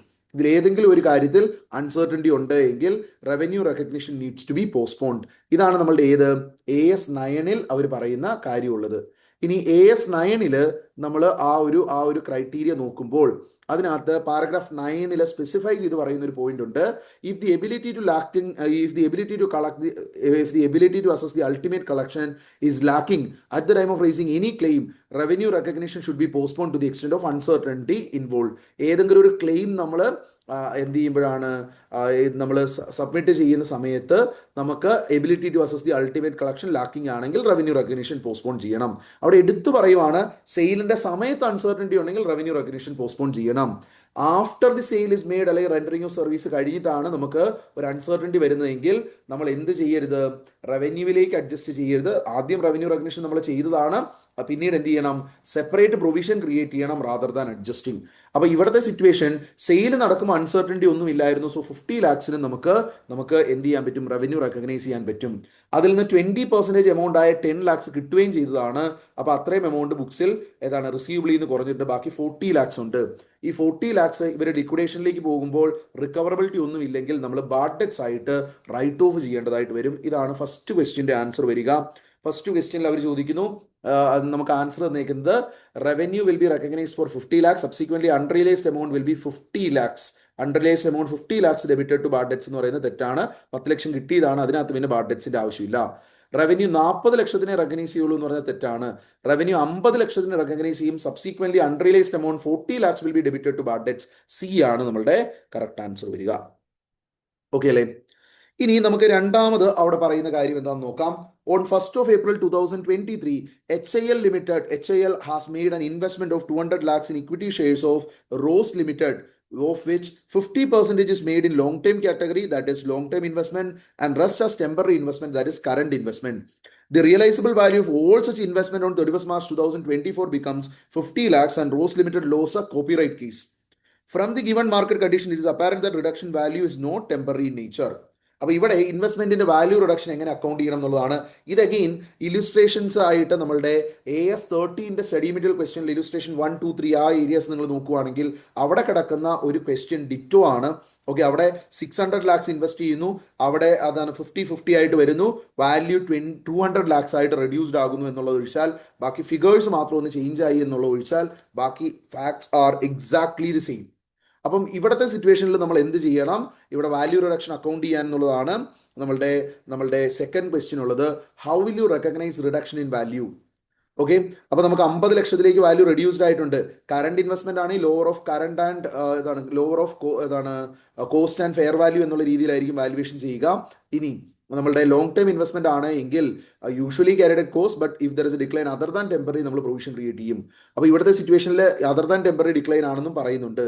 അപ്പോൾ നമ്മുടെ സിറ്റുവേഷൻ നോക്കിയേ, reduction of 50 lakhs in carrying amount of current investment will be charged to P&L. There will be no impact on long term investment എന്ന് പറയുന്നത് തെറ്റാണ്, അതർ ദാൻ ടെമ്പററി ഡിക്ലൈൻ ആണ്. Reduction of 75 lakhs of carrying amount of current investment will be charged to P&L. There will be no impact in value of long term investment, അതും തെറ്റാണ്. Reduction of 75 lakhs in carrying amount of current investment will be charged to P&L. The reduction of 75 lakhs in carrying amount of long term investment will also be charged to P&L. That will be correct. ഇനി ഏതാണ് last ഓപ്ഷനും കൂടി ഒന്ന് വായിച്ചു നോക്കാം. Most appropriate വേറെ എന്തെങ്കിലും വേർഡിങ്സോ എന്തെങ്കിലും കാര്യത്തിൽ ഡിഫറൻസ് ഉണ്ടോ എന്ന് നോക്കാം. The reduction of 75 lakhs in the carrying amount of current investment will be charged to profit and loss account. The reduction of 75 lakhs in the carrying amount of long term investment is charged to capital reserve എന്നാണ് last option. നമുക്ക് എന്ത് reduction value ഉണ്ടെങ്കിലും P&L ആണ് പോകേണ്ടത്. So option C ആണ് അവിടെ correct answer വരേണ്ടത്. ഇനി അടുത്തത് എക്സ്ചേഞ്ച് ഡിഫറൻസിനെ കുറിച്ചുള്ള ഒരു ക്വസ്റ്റ്യൻ ആണ്. നമുക്ക് എക്സ്ചേഞ്ച് ഡിഫറൻസ് റിലേറ്റഡ് ആയിട്ട് നോക്കുകയും അവിടെ ഒരു ഇമ്പോർട്ട് ഉണ്ട് സപ്ലയറിൽ നിന്നെന്ന് പറയുന്നു. HIL imports medicines from Pharma Incorporation which is located in New York, US for a sum of $250,000 on 1st of January 2026. HIL released full payment on 17th April to medicine. The exchange rates 1st of April 2023 76. അതിന് ആവശ്യമേ നമുക്കില്ല ഓപ്പണിംഗിലെ rate. ഇനി 1st of January import ചെയ്യുമ്പോൾ rate 81. അപ്പോൾ 81 $250,000 into $250,000 into 81 എന്നുള്ള റേറ്റിലായിരിക്കും നമ്മൾ purchase record ചെയ്ത് 250 into 81 നമുക്ക് എത്രയാണ് 2,02,50,000 we would have recorded this. ഇനി ഇയർ എൻഡ് വരുന്നു, 31st മാർച്ച് വരുന്നു. 31st മാർച്ച് വന്നു കഴിഞ്ഞപ്പോൾ ഏതാണ് നമ്മൾ പേയ്മെന്റ് കൊടുത്തിട്ടില്ല. ഇയർ എൻഡിൽ എന്താണ്, foreign currency monetary items restate ചെയ്യണം. അപ്പോൾ ഇൻവെന്ററിക്ക് കുഴപ്പമൊന്നുമില്ല, വിറ്റ് പോയിട്ടില്ലെങ്കിൽ ഇൻവെന്ററി ഇനീഷ്യലി ഉള്ള വാല്യൂവിൽ തന്നെ റെക്കോർഡ് ചെയ്യും. പർച്ചേസിന്റെ വാല്യൂവിൽ മാറ്റമൊന്നും വരുത്തണ്ട. നമ്മളുടെ ഇയർ എൻഡ് ബാലൻസ് ആയ ട്രേഡ് പേയബിൾ ഒരു മോണിറ്ററി ഐറ്റം ആയതുകൊണ്ട് 80 എന്നുള്ള റേറ്റിലേക്ക് റെഡ്യൂസ് ചെയ്യണം. അതായത് $250 ഇൻറ്റു 80 എന്ന് പറയുന്ന റേറ്റിലേക്ക് റെഡ്യൂസ് ചെയ്യണം. അതായത് 2 crore ആക്കി ആ ട്രേഡ് പേയബിളിനെ കുറയ്ക്കണം. ട്രേഡ് പേയബിൾ 250 കുറയുവാണ് ചെയ്യുക. 250 ഇൻറ്റു 80 മൈനസ് 81 നമ്മൾ 1 റേറ്റ് കുറയുമ്പോൾ ഇത് നമുക്കൊരു ഗെയിൻ ആണ്. ഇനി സബ്സീക്വന്റ്ലി 17th ഈ പറയുന്ന എമൗണ്ട് സെറ്റിൽ ചെയ്യുമ്പോൾ 79 ആയ റേറ്റ് കുറയുന്നു. 79 ആയ റേറ്റ് കുറയുമ്പോൾ വീണ്ടും ₹1 കൂടി റേറ്റ് കുറഞ്ഞിട്ട് 250 കൂടി ലെസർ എമൗണ്ടിലാണ് സെറ്റിൽ ചെയ്യുന്നത്. അവിടെയും ഒരു 250,000 ഗെയിൻ, ലയബിലിറ്റി കുറഞ്ഞാൽ അത് ഗെയിൻ ആണ്, എക്സ്ചേഞ്ച് ഗെയിൻ റെക്കോർഡ് ചെയ്യാനായിട്ടുണ്ട്. നമ്മളോട് ക്വസ്റ്റ്യൻ ചോദിക്കുന്ന ഇതാണ്, ascertain the loss or gain due to change in foreign exchange rate to be recognized in the financial statements for the year ended 31st March 2024. 31st March 2024 എത്രയാണ് gain or loss record ചെയ്യേണ്ടത്? First of all ഇവിടെ gain ആണോ loss ആണോ? Gain. എത്ര gain 31st March 2024 record ചെയ്യണം? ആ വർഷത്തിന് end വരെയുള്ള എക്സ്ചേഞ്ച് റേറ്റിന്റെ ചേഞ്ച് 250. അപ്പോൾ 250,000 exchange gain should be credited to P&L. Option A will be the correct answer. ഇനി അടുത്തത് നമ്മളോട് ചോദിക്കുന്ന കാര്യം ഇതാണ്, നമുക്ക് HIL is working on strategic plan to close the production unit of Bhopal plant due to change in technology. Bhopal plant close ചെയ്യാൻ തീരുമാനിക്കുകയാണ്. So Bhopal plan എന്ന് പറഞ്ഞാൽ അവരുടെ ഒരു പ്രൊഡക്ഷൻ യൂണിറ്റ് ആണ്. ഇത് അവരുടെ ഒരു സെപ്പറേറ്റ് ഡിസ്റ്റിങ്വിഷബിൾ കോമ്പണന്റ് ആണ്. അവരെന്ത് ചെയ്യുവാണ്? ക്ലോസ് ചെയ്യാൻ വേണ്ടി പോവാണ്. ഓക്കെ, അപ്പോൾ board of directors approve the closure of Bhopal plan on 1st March 2024. അപ്പോൾ അവർ പ്ലാൻ അപ്രൂവ് ചെയ്ത 1st March The company did a formal announcement regarding closure of affected parties on 10th March. Company had entered into a binding sale agreement on 21st March. Reporting date 31st March 2024 ആണ്. ഇവിടെ എന്നാണ് initial disclosure event എന്നാണ് ചോദിക്കുക. Discontinuing operation ആയിട്ട് ഒരു ഓപ്പറേഷനെ കാണിക്കണമെന്നുണ്ടെങ്കിൽ അതിന്റെ disclosure event, initial disclosure event 2 ഇവന്റ്സിൽ എയർലിയർ ആയിട്ടുള്ള ഡേറ്റ് ആണ്. ഒന്ന്, ബോർഡ് അല്ലെങ്കിൽ കറസ്പോണ്ടിങ് ബോഡി അവർ ഒരു ഡീറ്റെയിൽ ഫോർമൽ പ്ലാൻ ഇംപ്ലിമെന്റ് ചെയ്തിട്ട് അത് അപ്രൂവ് ചെയ്തിട്ട് അതൊന്നെങ്കിൽ ഇംപ്ലിമെന്റ് ചെയ്യാൻ തുടങ്ങുകയോ അഫക്റ്റഡ് പാർട്ടീസിനോട് കമ്മ്യൂണിക്കേറ്റ് ചെയ്യുകയോ ചെയ്തിട്ടുള്ള ഡേറ്റ്. ആ കമ്മ്യൂണിക്കേഷൻ ഉള്ളത് 10th March. ജസ്റ്റ് അപ്രൂവൽ എടുത്തു വെച്ചാൽ മാത്രം പോരാ, അഫക്റ്റഡ് പാർട്ടീസിനോട് കമ്മ്യൂണിക്കേറ്റ് ചെയ്യുകയോ ഇംപ്ലിമെന്റ് ചെയ്യാനോ തുടങ്ങണം. അത് ഒന്നാമത്തെ ഡേറ്റ്. 2, ഒരു ബൈൻഡിങ് സെയിൽ എഗ്രിമെന്റ് എൻട്രി ചെയ്യുന്ന ഡേറ്റ്. ഈ 2 ഡേറ്റിൽ എയർലിയർ ഡേറ്റ് എന്നാണോ, that is the date of initial disclosure event. ഇവിടെ initial disclosure event 10th March 2024 ആണ്. So 10th March 2024 option D will be the correct answer. Okay ആണോ everyone?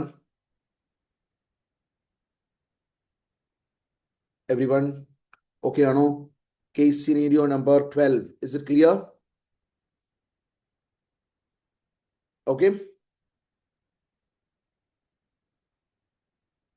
ഇനി 12 കഴിഞ്ഞ് അടുത്ത കേസ് സിനേരിയോ എന്നോട് പറഞ്ഞിരിക്കുന്ന 14 ആണ്. കേസ് സിനേരിയോ നമ്പർ 14 ആണ്. കേസ് സിനേരിയോ നമ്പർ 14 വരുമ്പോൾ അതിന്റെ സിറ്റുവേഷൻ എന്താണ് എന്നുള്ളത് നമുക്ക് നോക്കാം. കേസ് സിനേരിയോ നമ്പർ 14 ഒരു preparation of financial statements related ആയിട്ടുള്ള ഒരു ക്വസ്റ്റ്യൻ ആണ്. ഇത് വളരെ ചെറിയ സിമ്പിൾ ഒരു ക്വസ്റ്റ്യൻ ആണ്. സോ ബേസിക്കലി ഈ ക്വസ്റ്റ്യൻ നിങ്ങൾ പലരും കണ്ടിട്ടുണ്ടാവില്ല. സോ യൂഷ്വലി ഞാൻ എൻ്റെ നമ്മളുടെ ഇന്റർമീഡിയറ്റിനെ നോർമലി പ്രിപ്പറേഷൻ ഓഫ് ഫിനാൻഷ്യൽസ് പഠിക്കുമ്പോൾ ഈ ക്വസ്റ്റ്യൻ നമുക്ക് കിടക്കുന്നത് എക്സാമ്പിൾസിലാണ്, സ്റ്റഡി മെറ്റീരിയൽ എക്സാമ്പിൾസിൽ കിടക്കുന്നതാണ്. നമ്മുടെ ചാപ്റ്റർ എടുത്തു നോക്കിയാൽ ചാപ്റ്ററിൽ കുറച്ച് എക്സാമ്പിൾസ് ഉണ്ട്. ഇതിന്റെ കൂടെ തന്നെ current maturities of long time ബോറോയിങ്സിന്റെ ഒരു ക്വസ്റ്റ്യനും ഉണ്ട്. അതും നിങ്ങൾ നോക്കുവാണെങ്കിൽ it will B better. Okay, നിങ്ങൾക്ക് ഒരു ലോങ് ടൈം ലോൺ, ഒരു 10 ലക്ഷം രൂപയുടെ ലോൺ 5 കൊല്ലത്തെ പീരീഡ് ഉള്ളതുകൊണ്ട് അതിൽ നിന്ന് കുറച്ച് പോർഷൻ നെക്സ്റ്റ് 2 ഇൻസ്റ്റാൾമെന്റ് അടുത്ത 1 ഇയറിൽ പേ ചെയ്യാനുള്ളതാണ്. ബാക്കിയുള്ളത് പിന്നീട് പേ ചെയ്യാനായിട്ടുള്ളതാണ്. ഇങ്ങനെയുള്ള സിറ്റുവേഷനിൽ ബാലൻസ് ഷീറ്റിൽ എങ്ങനെയാണ് ആ പറയുന്ന ബോറോയിങ്സിനെ കറന്റ് നോൺ കറന്റ് ആയിട്ട് ക്ലാസിഫൈ ചെയ്യുക, അതിന്റെ ഒരു ക്വസ്റ്റ്യനും ഈ പ്രിപ്പറേഷൻ ഓഫ് ഫിനാൻഷ്യൽസ് റിലേറ്റഡ് ആയിട്ടുള്ള കേസ് സിനേരിയോ പോലെ തന്നെ അവർക്ക് ചോദിക്കാൻ പറ്റുന്ന സ്റ്റാൻഡ് ലോൺ ക്വസ്റ്റ്യൻ ചോദിക്കാൻ പറ്റുന്ന ഒരു എക്സാമ്പിൾ ആണ് സ്റ്റഡി മെറ്റീരിയൽ. ആ എക്സാമ്പിൾ നിങ്ങൾ നോക്കുക. ഓക്കെ, അപ്പൊ അവിടെ ശ്രദ്ധിക്കേണ്ട കാര്യം, ഒരു ബോറോവിങ്സിൽ ഇപ്പൊ ലെറ്റസ് സേ നിങ്ങൾ ലോൺ എടുത്തതാവാം, നിങ്ങൾ ഡെബിഞ്ചർ ഇഷ്യൂ ചെയ്തതാവാം, നെക്സ്റ്റ് 12 മന്ത്സിനുള്ളിൽ പേയബിൾ ആകുന്ന കോമ്പണന്റ് ഉണ്ടെങ്കിൽ ആ 12 മന്ത്സിനുള്ളിൽ പേയബിൾ ആകുന്ന കോമ്പണന്റ് കറന്റ് ലയബിലിറ്റീസിൽ ബോറോയിങ്സിനുള്ളിലായിരിക്കും, കറന്റ് ലയബിലിറ്റീസിൽ ഷോർട്ട് ടൈം ബോറോയിങ്സിലായിരിക്കും നിങ്ങൾ കാണിക്കുക. അത് current maturities of long time borrowings എന്ന് പറയുന്ന സെപ്പറേറ്റ് ക്ലാസ് ആയിട്ടായിരിക്കും കാണിക്കുക. അങ്ങനെ ഒരു ക്വസ്റ്റ്യനും കൂടി നിങ്ങൾ ഇതിന്റെ കൂടെ തന്നെ നോക്കുന്നത് നല്ലതായിരിക്കും. അപ്പൊ ഈ ക്വസ്റ്റ്യൻ നമുക്ക് നോക്കാം. നമുക്ക് പാസ്റ്റ് ലിമിറ്റഡ് എന്ന് പറയുന്ന ഒരു കമ്പനി ഉണ്ട്. The had following item under the head reserves and surplus balance ഷീറ്റിൽ. ഓക്കെ, സെക്യൂരിറ്റീസ് പ്രീമിയം അക്കൗണ്ടിൽ 90, ക്യാപിറ്റൽ റിസർവിൽ 40, റീവാലുവേഷൻ റിസർവിൽ 70. മൊത്തം എത്രയുണ്ട്? 90 പ്ലസ് 40 പ്ലസ് 70 എത്രയുണ്ട്? നമുക്ക് 200 ഉണ്ട്. ഇനി എന്താ പ്രശ്നം? നമ്മളുടെ കമ്പനിയുടെ അക്യുമുലേറ്റഡ് ലോസ് 280 ആണ് സെയിം ഡേറ്റിലുള്ളത്, which is disclosed under statement of P&L as an asset in balance sheet. What should be disclosed on the face of balance sheet as per Schedule 3? Face of balance ഷീറ്റില് schedule 3 എത്രയാണ് വരേണ്ടത്? Reserves and സർപ്ലസിൽ securities premium 90, others 110 and accumulated loss 280 asset സൈഡിൽ വരണം എന്നുള്ളതാണ് option number 1. Option 2 reserves and surplus 200, accumulated loss 280 asset സൈഡിൽ വരണം എന്നുള്ളതാണ് option B. Reserves and surplus 200 lakhs only എന്നുള്ളതാണ് option C. Reserves and surplus 80 lakhs എന്നുള്ളതാണ് ഓപ്ഷൻ ഡി. ഇതിൽ ശരിക്കും വരേണ്ടത് നമുക്ക് ഈ പറയുന്ന സ്റ്റേറ്റ്മെന്റ് ഓഫ് P&L ഡെബിറ്റ് ആയാലും ക്രെഡിറ്റ് ആയാലും, ഡെബിറ്റ് ആണെങ്കിൽ നെഗറ്റീവ് 280 ആയിരിക്കും, ക്രെഡിറ്റ് ആണെങ്കിൽ പോസിറ്റീവ് 280 ആയിരിക്കും. ഡെബിറ്റ് ആയാലും ക്രെഡിറ്റ് ആയാലും അത് റിസർവ്സ് ആൻഡ് സർപ്ലസിനുള്ളിൽ മാത്രമാണ് ഇടാൻ പറ്റുക. അപ്പൊ 200 ബാക്കിയുള്ള റിസർവ്സ് ഉണ്ട്, 280 നമുക്ക് അക്യുമുലേറ്റഡ് ലോസസ് ഉണ്ട്. സോ 80 നെഗറ്റീവ് നമ്മളുടെ ഏതിൽ വരണം? നമ്മളുടെ ഫേസ് ഓഫ് ദി ബാലൻസ് ഷീറ്റിൽ റിസർവ്സ് ആൻഡ് സർപ്ലസ് വരണം. സോ 80 ഓൺലി, അത് ഡെബിറ്റ് ബാലൻസ് ഇൻ P&L ആണ്, നെഗറ്റീവ് ആയിട്ട് 80 വരണം. ഓക്കെ, സോ ശരിക്കും റിസർവ്സ് ആൻഡ് സർപ്ലസിൽ നെഗറ്റീവ് 80 ലാക്സ് എന്നാണ് ഇവിടെ കറക്റ്റ് ആയിട്ട് ഓപ്ഷൻ വരേണ്ടത്. 80 ലാക്സ് എന്നുള്ളത് അത്ര അപ്രോപ്രിയേറ്റ് ആണോ എന്ന് ചോദിച്ചാൽ ഇവിടെ ചൂസ് ചെയ്യാൻ പറ്റുന്ന ഓപ്ഷൻ അതേ ഉള്ളൂ. ഇത് നെഗറ്റീവ് 80 ലാക്സ് ആണ് വരേണ്ടത്. അവർക്ക് ശരിക്കും 80 ലാക്സിൽ ഒരു ബ്രാക്കറ്റിലെങ്കിലും കൊടുത്ത് they could have expressed it. അപ്പോൾ 80 ലാക്സ് നെഗറ്റീവ് ആണ് അവിടെ വരേണ്ട ആൻസർ ഉള്ളത്. ഓക്കെ ആണോ? ഫൈൻ. ഓക്കെ അല്ലേ? ഇതിന്റെ കൂടെയാണ് current maturities of long time ബോറോവിങ്സിന്റെ ആ ഒരു എക്സാമ്പിൾ കൂടി നിങ്ങൾ നോക്കണം എന്ന് പറഞ്ഞത്. Let me take that. Just ഞാനൊന്ന് എടുത്തു കാണിക്കാം വേർ ഇറ്റ് ഇസ് ലൊക്കേറ്റഡ്. ഇപ്പൊ നമ്മൾ നോക്കിയിട്ടുണ്ടെങ്കിൽ ഇപ്പൊ നമ്മളുടെ സ്റ്റഡി മെറ്റീരിയലില്, ഓക്കെ, ഇന്ററിന്റെ സ്റ്റഡി മെറ്റീരിയലില് if you check this preparation of financial statements ചാപ്റ്ററിൽ ഇതൊക്കെ കഴിഞ്ഞിട്ട് ഫൈനൽ അക്കൗണ്ട്സിന് ഇത് കണ്ടോ, ഇപ്പൊ നമ്മൾ കണ്ടതിന്റെ സിമിലർ ഒരു ക്വസ്റ്റ്യൻ ഇത് കണ്ടോ കിടക്കുന്നത്, എക്സാമ്പിൾ 3 ആയിട്ട് റിസർവ്സ് ആൻഡ് സർപ്ലസിന്റെ റിലേറ്റഡ് ആയിട്ട്. ഓക്കെ, അതിനു മുമ്പ് ഈ പറയുന്ന എക്സാമ്പിൾ 1 കിടക്കുന്ന ക്വസ്റ്റ്യനും ഇമ്പോർട്ടന്റ് ആണ്. അതുപോലെ തന്നെ ഏതാണ് എക്സാമ്പിൾ നമ്പർ 4 ആണ് ഞാൻ പറഞ്ഞ സിറ്റുവേഷൻ. എക്സാമ്പിൾ 4 നോക്കിയും, സുമേധ limited took a loan from bank for 10 lakh to be settled within 5 years in 10 half yearly installments. അപ്പൊ 10 ലക്ഷത്തിന്റെ ഒരു ലോൺ എടുത്തിട്ടുണ്ട്, ഹാഫ് ഇയർലി ഇൻസ്റ്റാൾമെന്റ് ആയിട്ടാണ് പേ ചെയ്യുക. എത്ര വർഷം? 5 വർഷം. അപ്പം ഈ പറയുന്ന നമ്മൾ എടുത്തിട്ടുള്ള ഫസ്റ്റ് ഇൻസ്റ്റാൾമെന്റ് 30/9/20X1 ഡ്യൂ ആകും. 30/9/20X1 ഫസ്റ്റ് ഇൻസ്റ്റാൾമെന്റ്, 31/3/20X2 രണ്ടാമത്തെ ഇൻസ്റ്റാൾമെന്റ്, അങ്ങനെ ഹാഫ് ഇയർലി ബേസിൽ ഓരോ ലക്ഷം രൂപ വെച്ചിട്ട് വരും. Determine how the loan will be classified in the preparation of financial statements of Sumedha for the year ended 31st March 20X1 according to Schedule 3. അപ്പൊ ഇവിടെ നോക്കിക്കേ, 30/9/20X1 31/3/20X2 വരാൻ പോകുന്ന 1 ലക്ഷം ടോട്ടൽ 2 ലക്ഷം രൂപ വിത്തിൻ 12 മന്ത്സിനുള്ളിൽ പേയബിൾ ആകുന്ന എമൗണ്ട് ആണ്, which is current in nature. അപ്പൊ 10 ലക്ഷം എന്ന് പറയുന്ന ലോണിൽ നിന്ന് 2 ലക്ഷം രൂപ നിങ്ങൾ എവിടെ കൊണ്ടുപോയി ഇടണം? ഷോർട്ട് ടൈം ബോറോവിങ്സിൽ current maturities of long time borrowings എന്ന പേരിൽ 2 ലക്ഷം ഇടണം. ബാക്കി 8 ലക്ഷം രൂപയെ നമ്മൾ എവിടെ ഇടാൻ പാടുള്ളൂ? നമ്മളുടെ ലോങ് ടൈം ബോറോവിങ്സിന്റെ കീഴിൽ ഇടാൻ പാടുള്ളൂ. ഓക്കെ ആണോ? ഇതും MCQ ആയിട്ട് ഇൻസ്റ്റിറ്റ്യൂട്ടിന് ചോദിക്കാൻ പറ്റുന്ന ഒരു സംഭവമാണ്. നമ്മുടെ സ്റ്റഡി മെറ്റീരിയലിൽ തന്നെയുള്ള ഒരു എക്സാമ്പിൾ ആണ്. ഓക്കെ, ക്ലിയർ ആണോ? ഓക്കെ ആണോ? ഈ ക്വസ്റ്റ്യൻ നിങ്ങൾ കണ്ടിട്ടുണ്ടായിരുന്നോ? ഈ പറയുന്ന current maturities of long time ബോറോയിങ്ങിന്റെ ക്വസ്റ്റ്യൻ നിങ്ങൾ ഇതിനു മുമ്പ് കണ്ടിട്ടുണ്ടായിരുന്നോ?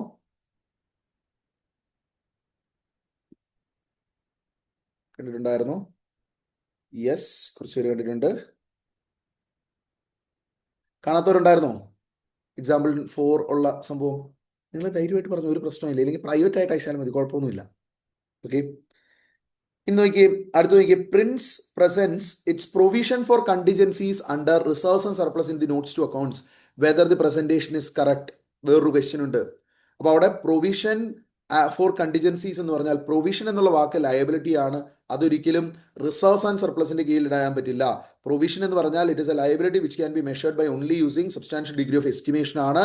അപ്പോൾ അവിടെ എന്താണ് നമ്മൾ പ്രൊവിഷൻ എന്നുള്ള സംഭവം ഏതിന്റെ കൂടെ എടുക്കാൻ പാടില്ല? റിസർവ്സ് ആൻഡ് സർപ്ലസിന്റെ കൂടെ ഒരിക്കലും എടുക്കാൻ പറ്റില്ല. സോ അപ്പോൾ എന്താണ് ഈ ഒരു ട്രീറ്റ്മെന്റ് അത്രയും അപ്രോപ്രിയേറ്റ് അല്ല. നമ്മൾ പ്രൊവിഷൻ ലയബിലിറ്റി ആയിട്ട് ക്രിയേറ്റ് ചെയ്തതാണെങ്കിൽ അങ്ങനെ വേണം. ഇല്ലെങ്കിൽ കണ്ടിജൻസിക്ക് വേണ്ടി എന്തെങ്കിലും എമൗണ്ട് മാറ്റിയിടുന്നതാണെങ്കിൽ കണ്ടിജൻസി റിസർവ് എന്ന് പറഞ്ഞുകൊണ്ട് അവർ മാറ്റിയിട്ടേക്കുന്നതാണ് എങ്കിൽ, പി&എൽ അപ്രോപ്രിയേഷൻ ആയിട്ട് പോയേക്കുന്നതാണ് എങ്കിൽ ദെൻ റിസർവ്സ് ആൻഡ് സർപ്ലസിൽ പറ്റും. ബട്ട് പ്രൊവിഷൻ ഫോർ കണ്ടിജൻസി എന്നൊരു ഐറ്റം റിസർവ്സ് ആൻഡ് സർപ്ലസിനുള്ളിൽ ഇടുന്നത് അപ്രോപ്രിയേറ്റ് അല്ല. ഓക്കെ, ഇനി അതുപോലെ തന്നെ നമുക്ക് ഒരു ക്വസ്റ്റ്യൻ ഉള്ളതാണ്. In the financial statements of the year 20X1 X2, Alpha Limited has mentioned in the notes to accounts during the year that 24,000 equity shares of 10 each were issued as fully paid up bonus shares. However, the source from which these bonus shares were issued had not been disclosed. Is such a non-disclosure is a violation of Schedule 3 to the Companies Act 2013. ഇതാണ് ചോദ്യം. അപ്പൊ ഇവിടെ നമ്മളൊരു bonus ഇഷ്യൂവോ അല്ലെങ്കിൽ ബൈബാക്കോ consideration other than cash ആയിട്ട് share issue ഒക്കെ നടത്തിയാൽ അവിടെ ഒരു 5 വർഷത്തെ പീരിയഡിലേക്ക് പിന്നീട് അത് നമ്മൾ എന്ത് ചെയ്യണം? ഈ പറയുന്ന ബാലൻസ് ഷീറ്റിൽ ഡിസ്ക്ലോഷർ വരണം എന്നൊരു റിക്വയർമെന്റ് ഉണ്ട്. പക്ഷെ അങ്ങനെ കൊടുക്കുമ്പോൾ അതിന്റെ സോഴ്സ് ഡിസ്ക്ലോസ് ചെയ്യണം എന്ന് നിർബന്ധമില്ല. പക്ഷെ ഇഷ്യൂവൻസ് വരുന്ന ഇയറിൽ മാത്രം ഒരു കാര്യം ശ്രദ്ധിക്കണം. ഇഷ്യൂവൻസ് വരുമ്പോൾ നമ്മളുടെ ഏത് സോഴ്സിൽ നിന്നാണോ ഉപയോഗിച്ചത്, റീറ്റെയിൻഡ് ഏർണിങ്സ് ആണോ, ജനറൽ റിസർവ് ആണോ, സെക്യൂരിറ്റീസ് പ്രീമിയം ആണോ, എവിടെ നിന്നാണ് നമ്മൾ ഈ ബോണസ് ഇഷ്യൂവിന് വേണ്ടി ഫണ്ട് ഉപയോഗിച്ചത്, അവിടെ നോട്ട്സ് ടു അക്കൗണ്ട്സിൽ ഓപ്പണിംഗ് ക്ലോസിംഗ് റിക്കൺസിലിയേഷൻ വരുമ്പോൾ ആ സാധനം ഓട്ടോമാറ്റിക്കലി വരണം. അതല്ലാതെ ഏതാണ് നെക്സ്റ്റ് ഇയേഴ്സിൽ സബ്സീക്വന്റ് ഇയേഴ്സിൽ അതിന്റെ സോഴ്സ് സെപ്പറേറ്റ്ലി ഡിസ്ക്ലോസ് ചെയ്യേണ്ടതായിട്ടുള്ള ആവശ്യമില്ല. അപ്പൊ ഇങ്ങനെയൊക്കെയുള്ള ചില ക്വസ്റ്റ്യൻസ് എക്സാമ്പിൾസ് ആയിട്ട് നമ്മളുടെ സ്റ്റഡി മെറ്റീരിയൽ കിടക്കുന്നതും ഇൻസ്റ്റിറ്റ്യൂട്ട് വേണമെങ്കിൽ പിന്നീട് ക്വസ്റ്റ്യൻ ആയിട്ട് കൊണ്ടുവരാം. അതിന്റെ ഒരു എക്സാമ്പിൾ ആണ് നമ്മളുടെ കേസ് സിനേരിയോ 14 ഉള്ളത്. ഇനി കേസ് സിനേരിയോ 14 കഴിഞ്ഞ് അടുത്ത് പറഞ്ഞിരിക്കുന്ന കേസ് സിനേരിയോ 17 ആണ്. Pure AS10 question. സാധാരണ AS10ന്റെ ചില ക്വസ്റ്റ്യൻസ് നമുക്ക് MCQയിലൊക്കെ വരാനായിട്ട് നമുക്ക് വരുമ്പോൾ ഏതാണ് നല്ല ലെങ്ത് ഉള്ള ചില ക്വസ്റ്റ്യൻസ് ഒക്കെ നമുക്ക് കാണാൻ പറ്റും. മേ ബി കുറച്ച് ലെങ്ത് ഒക്കെ ഉള്ള ക്വസ്റ്റ്യൻ ആവാം. ഓക്കെ, അല്ല ചെറിയ ക്വസ്റ്റ്യൻ ആണ് അല്ലേ, കുഴപ്പമില്ല. ഇനി നമ്മളുടെ സിറ്റുവേഷൻ കേസ് സിനേരിയോ 17 PP വന്നപ്പോഴാണ് ഞാൻ ആലോചിക്കുന്നത്, നമുക്ക് സ്റ്റഡി മെറ്റീരിയൽ ഒരു ക്വസ്റ്റ്യൻ ഉണ്ട്, ഒരു കോംപ്രഹെൻസീവ് ക്വസ്റ്റ്യൻ. ഒരു പ്ലാന്റ് വാങ്ങിക്കുന്നു, 30 ലക്ഷം രൂപയാണ്, പിന്നെ എന്തൊക്കെയോ എക്സ്ട്രാ കോസ്റ്റ് വരുന്നു, അതിലൊരു മോട്ടർ ഉണ്ട്, കുറച്ചു കാലം കഴിയുമ്പോൾ അതിന്റെ ഒരു പാർട്ട് റീപ്ലേസ് ചെയ്യുന്നു, എന്നിട്ട് അതിനെ റീവാല്യൂ ചെയ്യുന്നു. ദെൻ ആ റീവാല്യൂ ചെയ്തത് പിന്നീട് ഒരു 4 കൊല്ലം കൂടി ഡിപ്രീഷിയേറ്റ് ചെയ്യുന്നു, എന്നിട്ട് 8ാമത്തെ വർഷത്തിന്റെ എൻഡിൽ അത് നമ്മൾ എന്ത് ചെയ്യുന്നു? വിൽക്കുന്നു. അങ്ങനത്തെ ഒരു ക്വസ്റ്റ്യൻ ഉണ്ട്. അപ്പൊ ആ ക്വസ്റ്റ്യൻ ഒക്കെ വേണമെങ്കിൽ ഇൻസ്റ്റിറ്റ്യൂട്ടിന് വളരെ ഈസി ആയിട്ട് MCQ ആയിട്ട് കൺവേർട്ട് ചെയ്യാൻ പറ്റുന്ന ക്വസ്റ്റ്യൻസ് ആണ്. അങ്ങനെയുള്ള ക്വസ്റ്റ്യൻസ്, വളരെ ലെങ്തി ആയിട്ടുള്ള ക്വസ്റ്റ്യൻസ് ഒക്കെ ഇത് 5 മാർക്കിനും 7 മാർക്കിനും ഇൻസ്റ്റിറ്റ്യൂട്ട് ചോദിക്കില്ല എന്ന് പറഞ്ഞ് നിങ്ങൾ വിട്ടുകളയരുത്. പലപ്പോഴും ഇൻസ്റ്റിറ്റ്യൂട്ട് MCQ ആക്കി ചോദിക്കാൻ അങ്ങനത്തെ വലിയ സിനോരിയോസ് ഇൻസ്റ്റിറ്റ്യൂട്ട് ബുക്കിൽ ഉണ്ടെങ്കിൽ അതും അങ്ങനെ വേണമെങ്കിൽ ഇൻസ്റ്റിറ്റ്യൂട്ടിന് ഇടാൻ പറ്റുന്നതാണ്. So be careful about that. Okay, അപ്പൊ കേസ് സിനേരിയോ 17 നോക്കിയാൽ ഇവിടെ നമ്മൾക്ക് ഒറ്റ ക്വസ്റ്റ്യനേ ഉള്ളൂ, what will be the cost to be capitalised. അപ്പൊ നമ്മൾ നേരെ നോക്കാം. KPK Limited is installing a new plant in its production facility. It provides the following information. Cost of plant 45 lakhs ആണ്. പ്ലാന്റിന്റെ കോസ്റ്റ് 45 ലക്ഷം രൂപ. ഓക്കെ, ഇനി എസ്റ്റിമേറ്റഡ് ഡിസ്മാൻഡ്ലിംഗ് കോസ്റ്റ് 5 വർഷം കൊണ്ട് വരുന്നത് 3,25,000 ആണ്. 5 വർഷമാണ് യൂസ്ഫുൾ ലൈഫ് കഴിഞ്ഞിട്ട് വരുന്ന എസ്റ്റിമേറ്റഡ് ഡിസ്മാൻഡ്ലിംഗ് കോസ്റ്റ് ആണ്. അപ്പോൾ cost of plant purchase price ആയിട്ടുള്ള എമൗണ്ട് എന്താണ്? that will be added to the cost. അപ്പോൾ 45 lakhs നമുക്ക് ക്യാപിറ്റലൈസ് ചെയ്യാം, പ്രശ്നമൊന്നുമില്ല. ഓക്കെ, ഇനി രണ്ടാമത്തെ ഉള്ളത് എന്താണ്? Estimated dismantling cost to be incurred after 5 years. 5 കൊല്ലം ലൈഫ് കഴിഞ്ഞിട്ട് ഇത് റിമൂവ് ചെയ്യാൻ വേണ്ടി വരുന്ന കോസ്റ്റും അതിന്റെ പ്രസന്റ് വാല്യൂ. അപ്പൊ അതിന്റെ പ്രസന്റ് വാല്യൂ ആണ് എങ്കിൽ that can be capitalized for 3,25,000. In initial operating losses before commercial production നമ്മൾ നോക്കിയിട്ടുണ്ടെങ്കിൽ ആ എമൗണ്ട് നമുക്ക് എന്തായാലും ക്യാപിറ്റലൈസ് ചെയ്യാൻ പറ്റാത്ത എമൗണ്ട് ആണ്. നമുക്ക് അസറ്റ് അവൈലബിൾ ഫോർ യൂസ് വരെയുള്ള കോസ്റ്റ് മാത്രമേ ക്യാപിറ്റലൈസ് ചെയ്യാനായിട്ട് സ്റ്റാൻഡേർഡ് അലോ ചെയ്യുന്നുള്ളൂ. So this is not directly attributable cost. ഇനി അടുത്ത interest paid to supplier of the plan for deferred credit 2,50,000 ആണ്. ഇതൊരു ക്വാളിഫയിങ് അസറ്റ് ആണ് എങ്കിൽ നമുക്ക് വേണമെങ്കിൽ അതിന്റെ എമൗണ്ട് ക്യാപിറ്റലൈസ് ചെയ്യാൻ ഓപ്ഷൻ ഉണ്ട്. അതർവൈസ് നമ്മൾ ഡെഫേർഡ് ക്രെഡിറ്റിന് വേണ്ടി പേ ചെയ്യുന്ന എമൗണ്ട് നമ്മളുടെ കോസ്റ്റിലേക്ക് എടുക്കാൻ പറ്റില്ല. നമ്മൾ എന്ത് ചെയ്യണം? ക്യാഷ് പ്രൈസ് ഈക്വലന്റ് മാത്രമേ എടുക്കാൻ പറ്റുള്ളൂ. അപ്പോൾ നോർമലി ഇത് എക്സ്ക്ലൂഡഡ് ആണ്. So I'm not considering it. Initial delivery and handling charges ഒരു ഡയറക്ട്ലി അട്രിബ്യൂട്ടബിൾ കോസ്റ്റ് ആണ്. Cost of site preparation directly attributable cost ആണ്. Consultant use for advice on acquisition of plant 6,75,000 professional fee ആണ്. Professional ഫീയും ഒരു directly attributable cost ആണ്. അപ്പൊ നമുക്ക് 45 lakhs plus 3,25,000 plus 1,85,000 plus 5 lakh plus 6,75,000 നമുക്ക് മൊത്തം എത്രയാ? 61,85,000. That will be the answer. Clear ആണോ? ക്ലിയർ?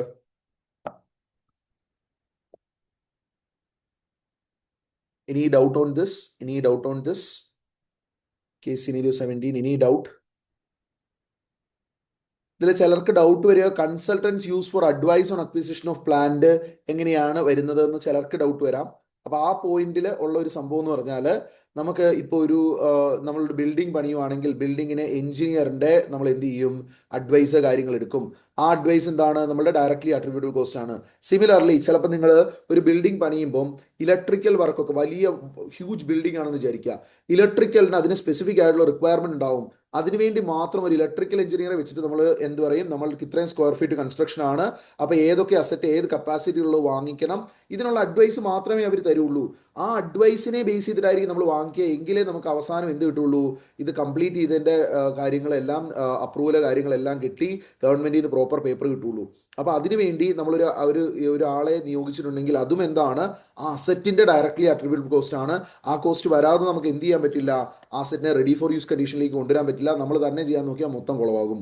അപ്പൊ അങ്ങനത്തെ സിറ്റുവേഷനിൽ ഒരു പ്ലാന്റ് അതിന്റെ അക്വിസിഷൻ റിലേറ്റഡ് ആയിട്ട് ഒരു കൺസൾട്ടന്റ് വന്നിട്ടുണ്ടെങ്കിൽ അയാൾക്ക് കൊടുക്കുന്ന എമൗണ്ടും ആ പ്ലാന്റിന്റെ ഡയറക്ട്ലി അട്രിബ്യൂട്ടബിൾ കോസ്റ്റിന്റെ പാർട്ടാണ്. ഓക്കെ അല്ലേ എവ്രി വൺ? ഇനി പി പിയിൽ അങ്ങനത്തെ സംഭവങ്ങൾ നമ്മളുടെ MCQയിൽ അവർക്ക് ടെസ്റ്റ് ചെയ്യാൻ പറ്റുന്നതാണ്. ചിലപ്പോൾ ഒരു പ്ലാന്റ് അതിന്റെ കൺസ്ട്രക്ഷൻ റിലേറ്റഡ് ആയിട്ട് വേറൊരു മെഷീനറിയുടെ ഡിപ്രീസിയേഷൻ അവിടെ ഉപയോഗിച്ചതിന്റെ പറയാം.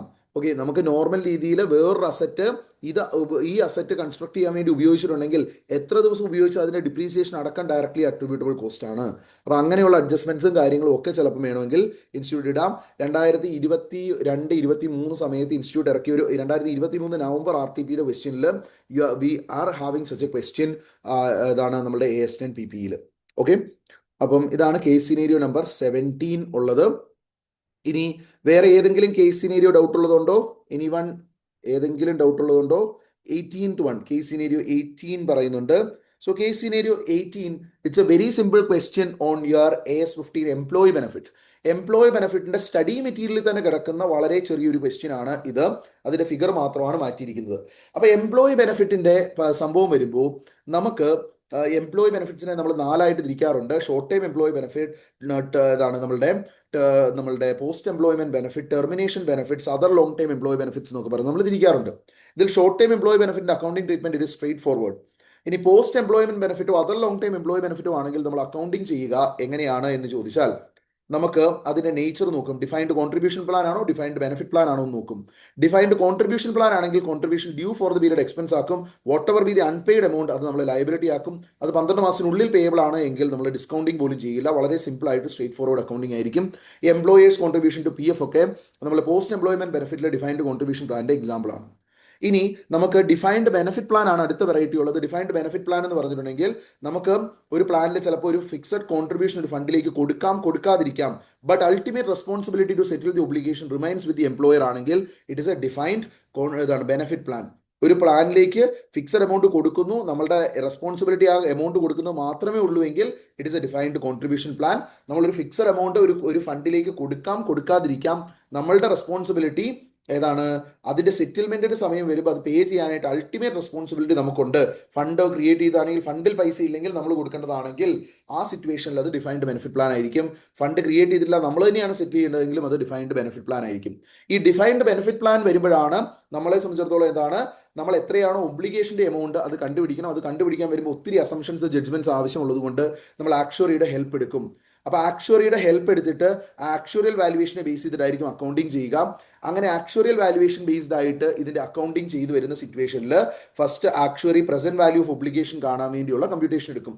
ആ പ്രസന്റ് വാല്യൂ ഓഫ് കമ്പ്യൂട്ടേഷൻ എടുക്കുമ്പോൾ നമ്മൾ സാധാരണ ആക്ച്വറി എടുക്കുന്ന ആ കമ്പ്യൂട്ടേഷൻ എന്ന് പറയുന്നത് will start with the obligation at the beginning. Will start with the obligation at the beginning. അതിൻ്റെ കൂടെ ആ വർഷം സർവീസ് റെൻഡർ ചെയ്തതിനുള്ള കറന്റ് സർവീസ് കോസ്റ്റ് ആഡ് ചെയ്യും. Past service cost, effect of curtailment അങ്ങനെ എന്തെങ്കിലും ഉണ്ടെങ്കിൽ ആഡ് ചെയ്യും. Interest cost, unwinding of discount, ഡിസ്കൗണ്ടിങ്ങിന്റെ ഇഫക്ട് റിമൂവ് ചെയ്യാനായിട്ടുള്ള ഇൻട്രസ്റ്റ് കോസ്റ്റ് ആഡ് ചെയ്യും. ബെനഫിറ്റ് പെയ്ഡ് എന്തെങ്കിലും ഉണ്ട് എങ്കിൽ ആ ബെനഫിറ്റ് പെയ്ഡ് നമ്മൾ റെഡ്യൂസ് ചെയ്യും. ദെൻ ആഡ് ഓർ ലെസ് നമ്മൾ എന്താണ് obligation at the end revised estimations അനുസരിച്ച് നമ്മളുടെ ആക്ച്വറി കണ്ടുപിടിച്ച് കഴിയുമ്പോൾ ഡിഫറൻസ് ആയിട്ട് ഇവിടെ ഒരു എസ്റ്റിമേറ്റ്സിന്റെ ചേഞ്ച് കൊണ്ട്, അസംഷൻസിന്റെ ചേഞ്ച് കൊണ്ടുള്ള ഒരു ആക്ച്വറിയൽ ഏതാണ് gain or loss. Okay, actuarial loss or gain ഒരു ഫിഗർ നമുക്ക് വരും. ഇങ്ങനെ നമ്മൾ എന്ത് ചെയ്യും, ഒബ്ലിഗേഷൻ ഓപ്പണിംഗിൽ നിന്ന് ക്ലോസിംഗിലേക്ക് കണ്ടുപിടിക്കും. ഇനി നമുക്ക് രണ്ടാമതായിട്ട് ഇവിടെ ഒരു ഫണ്ട് ക്രിയേറ്റ് ചെയ്തിട്ടുണ്ട്. ചിലപ്പോൾ ഒരു ട്രസ്റ്റ് ഫോം ചെയ്തിട്ടായിരിക്കാം, അല്ലെങ്കിൽ ഒരു ക്വാളിഫയിങ് ഇൻഷുറൻസ് പോളിസി എടുത്തുകൊണ്ടാവാം. അങ്ങനെ ഒരു ഫണ്ട് ക്രിയേറ്റ് ചെയ്തിട്ടുണ്ടെങ്കിൽ അതിനെയാണ് നമ്മൾ പ്ലാൻ അസറ്റ് എന്ന് വിളിക്കുക. ഈ ഒബ്ലിഗേഷനിൽ നിന്ന് പ്ലാൻ അസറ്റ് കുറച്ചിട്ട് ബാക്കിയുള്ള എമൗണ്ട് ആണ് കമ്പനിയിൽ നിന്ന് എടുക്കേണ്ട ഫണ്ട് ഉള്ളത്. അങ്ങനെ കമ്പനിയിൽ നിന്ന് എടുക്കേണ്ട ഫണ്ട് എത്രയാണെന്നുള്ളത് നമ്മൾ കണ്ടുപിടിക്കാൻ നോക്കും. അങ്ങനെ അത് കണ്ടുപിടിക്കാൻ വേണ്ടി ഓപ്പണിങ്ങിലുള്ള പ്ലാൻ അസറ്റിന്റെ വാല്യൂ നമ്മൾ എടുക്കും. അതിൻ്റെ കൂടെ എന്തെങ്കിലും കോൺട്രിബ്യൂഷൻ മെയ്ഡ് ഉണ്ടെങ്കിൽ നമ്മളത് ആഡ് ചെയ്യും. ഇനി അതിൽ നിന്ന് എന്തെങ്കിലും ബെനഫിറ്റ് പെയ്ഡ് ഉണ്ട് എങ്കിൽ നമ്മളത് ലെസ് ചെയ്യും. ഇനി അടുത്തതായിട്ട് നമുക്ക് എന്താണ് ഫണ്ട് അവൈലബിൾ വെച്ചിട്ട് ഒരു expected return for the period നമ്മൾ എത്രയാണോ ഉള്ളത് അത് കണ്ടുപിടിച്ചിട്ട് അത് ആഡ് ചെയ്യും. എന്നിട്ട് അവസാനം ഇയർ എൻഡിലെ ക്ലോസിങ്ങിലെ ഫെയർ വാല്യൂ എത്രയാണോ അതെടുത്തിട്ട് ബാലൻസിങ് ഫിഗർ ആയിട്ട് നമുക്കൊരു റീമെഷർമെന്റ് അല്ലെങ്കിൽ ആക്ച്വറിയൽ ഗെയിൻ ഓർ ലോസ് ആയിട്ട് വാല്യൂ കൂടിയാൽ ഗെയിന്, വാല്യൂ കുറഞ്ഞാൽ ലോസ് എന്ന് പറഞ്ഞൊരു എമൗണ്ട് എടുക്കും. ഇനി ഈ രണ്ട് വാല്യൂസും കൂടി ചേരുന്നതാണ് നമ്മളുടെ ആക്ച്വൽ റിട്ടേൺ എന്ന് പറയുന്ന ഫിഗർ ഉണ്ടാവുക. അപ്പൊ ഇവിടെ നമ്മൾ നോക്കുവാണെങ്കിൽ ഈ ക്വസ്റ്റ്യനിൽ അവർ പറയുന്നത് ഇങ്ങനെയാണ്.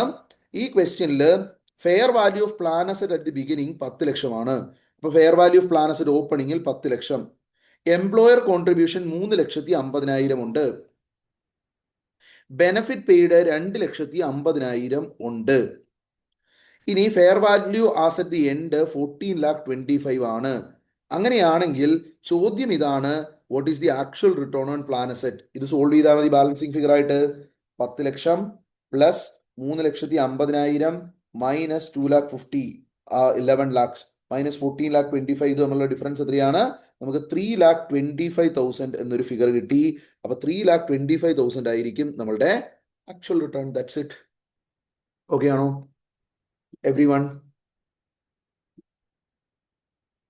ഓക്കെ, അപ്പൊ ഇതാണ് നമ്മളുടെ ഏതുള്ളത്, നമ്മളുടെ ഈ ഒരു കേസ് സിനേരിയോയുടെ ആൻസർ ഉള്ളത്. ഓക്കെ, സോ ഇനി വേറെ ഏതെങ്കിലും കേസ് സിനേരിയോസ് നിങ്ങൾക്ക് ആവശ്യമുള്ളതുണ്ടോ? എനി അതർ കേസ് സിനേരിയോസ് നമ്മൾ എക്സ്പ്ലെയിൻ ചെയ്യേണ്ടതുള്ളത്. അപ്പൊ എങ്ങനെ ക്വസ്റ്റ്യൻ സോൾവ് ചെയ്യണം എന്നുള്ള കാര്യം ഞാൻ പറഞ്ഞു. ഏത് ടൈമിൽ ക്വസ്റ്റ്യൻസ് എടുക്കണം എന്നുള്ളത് പറഞ്ഞു. സോൾവ് ചെയ്യുമ്പോൾ ഏതാണ് ആദ്യം റിക്വയർമെന്റ് ഒക്കെ നോക്കി ചെയ്യണം എന്നുള്ളത് പറഞ്ഞു.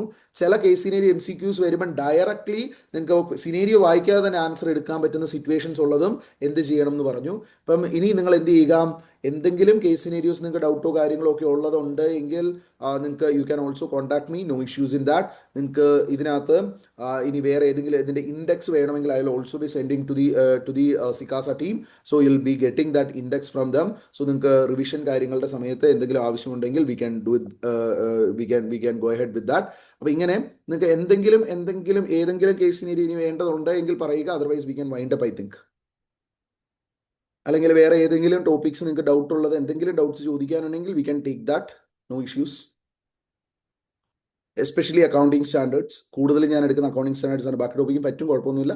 But especially accounting standards, if you are having any doubts from any of the topic, instantly we can clear that doubt, no issues. എന്ന് പറഞ്ഞാൽ മുഴുവൻ സ്റ്റാൻഡേർഡ് ഒന്നും എടുക്കാൻ പറഞ്ഞേക്കരുതേ, നടക്കൂല. ഓക്കെ,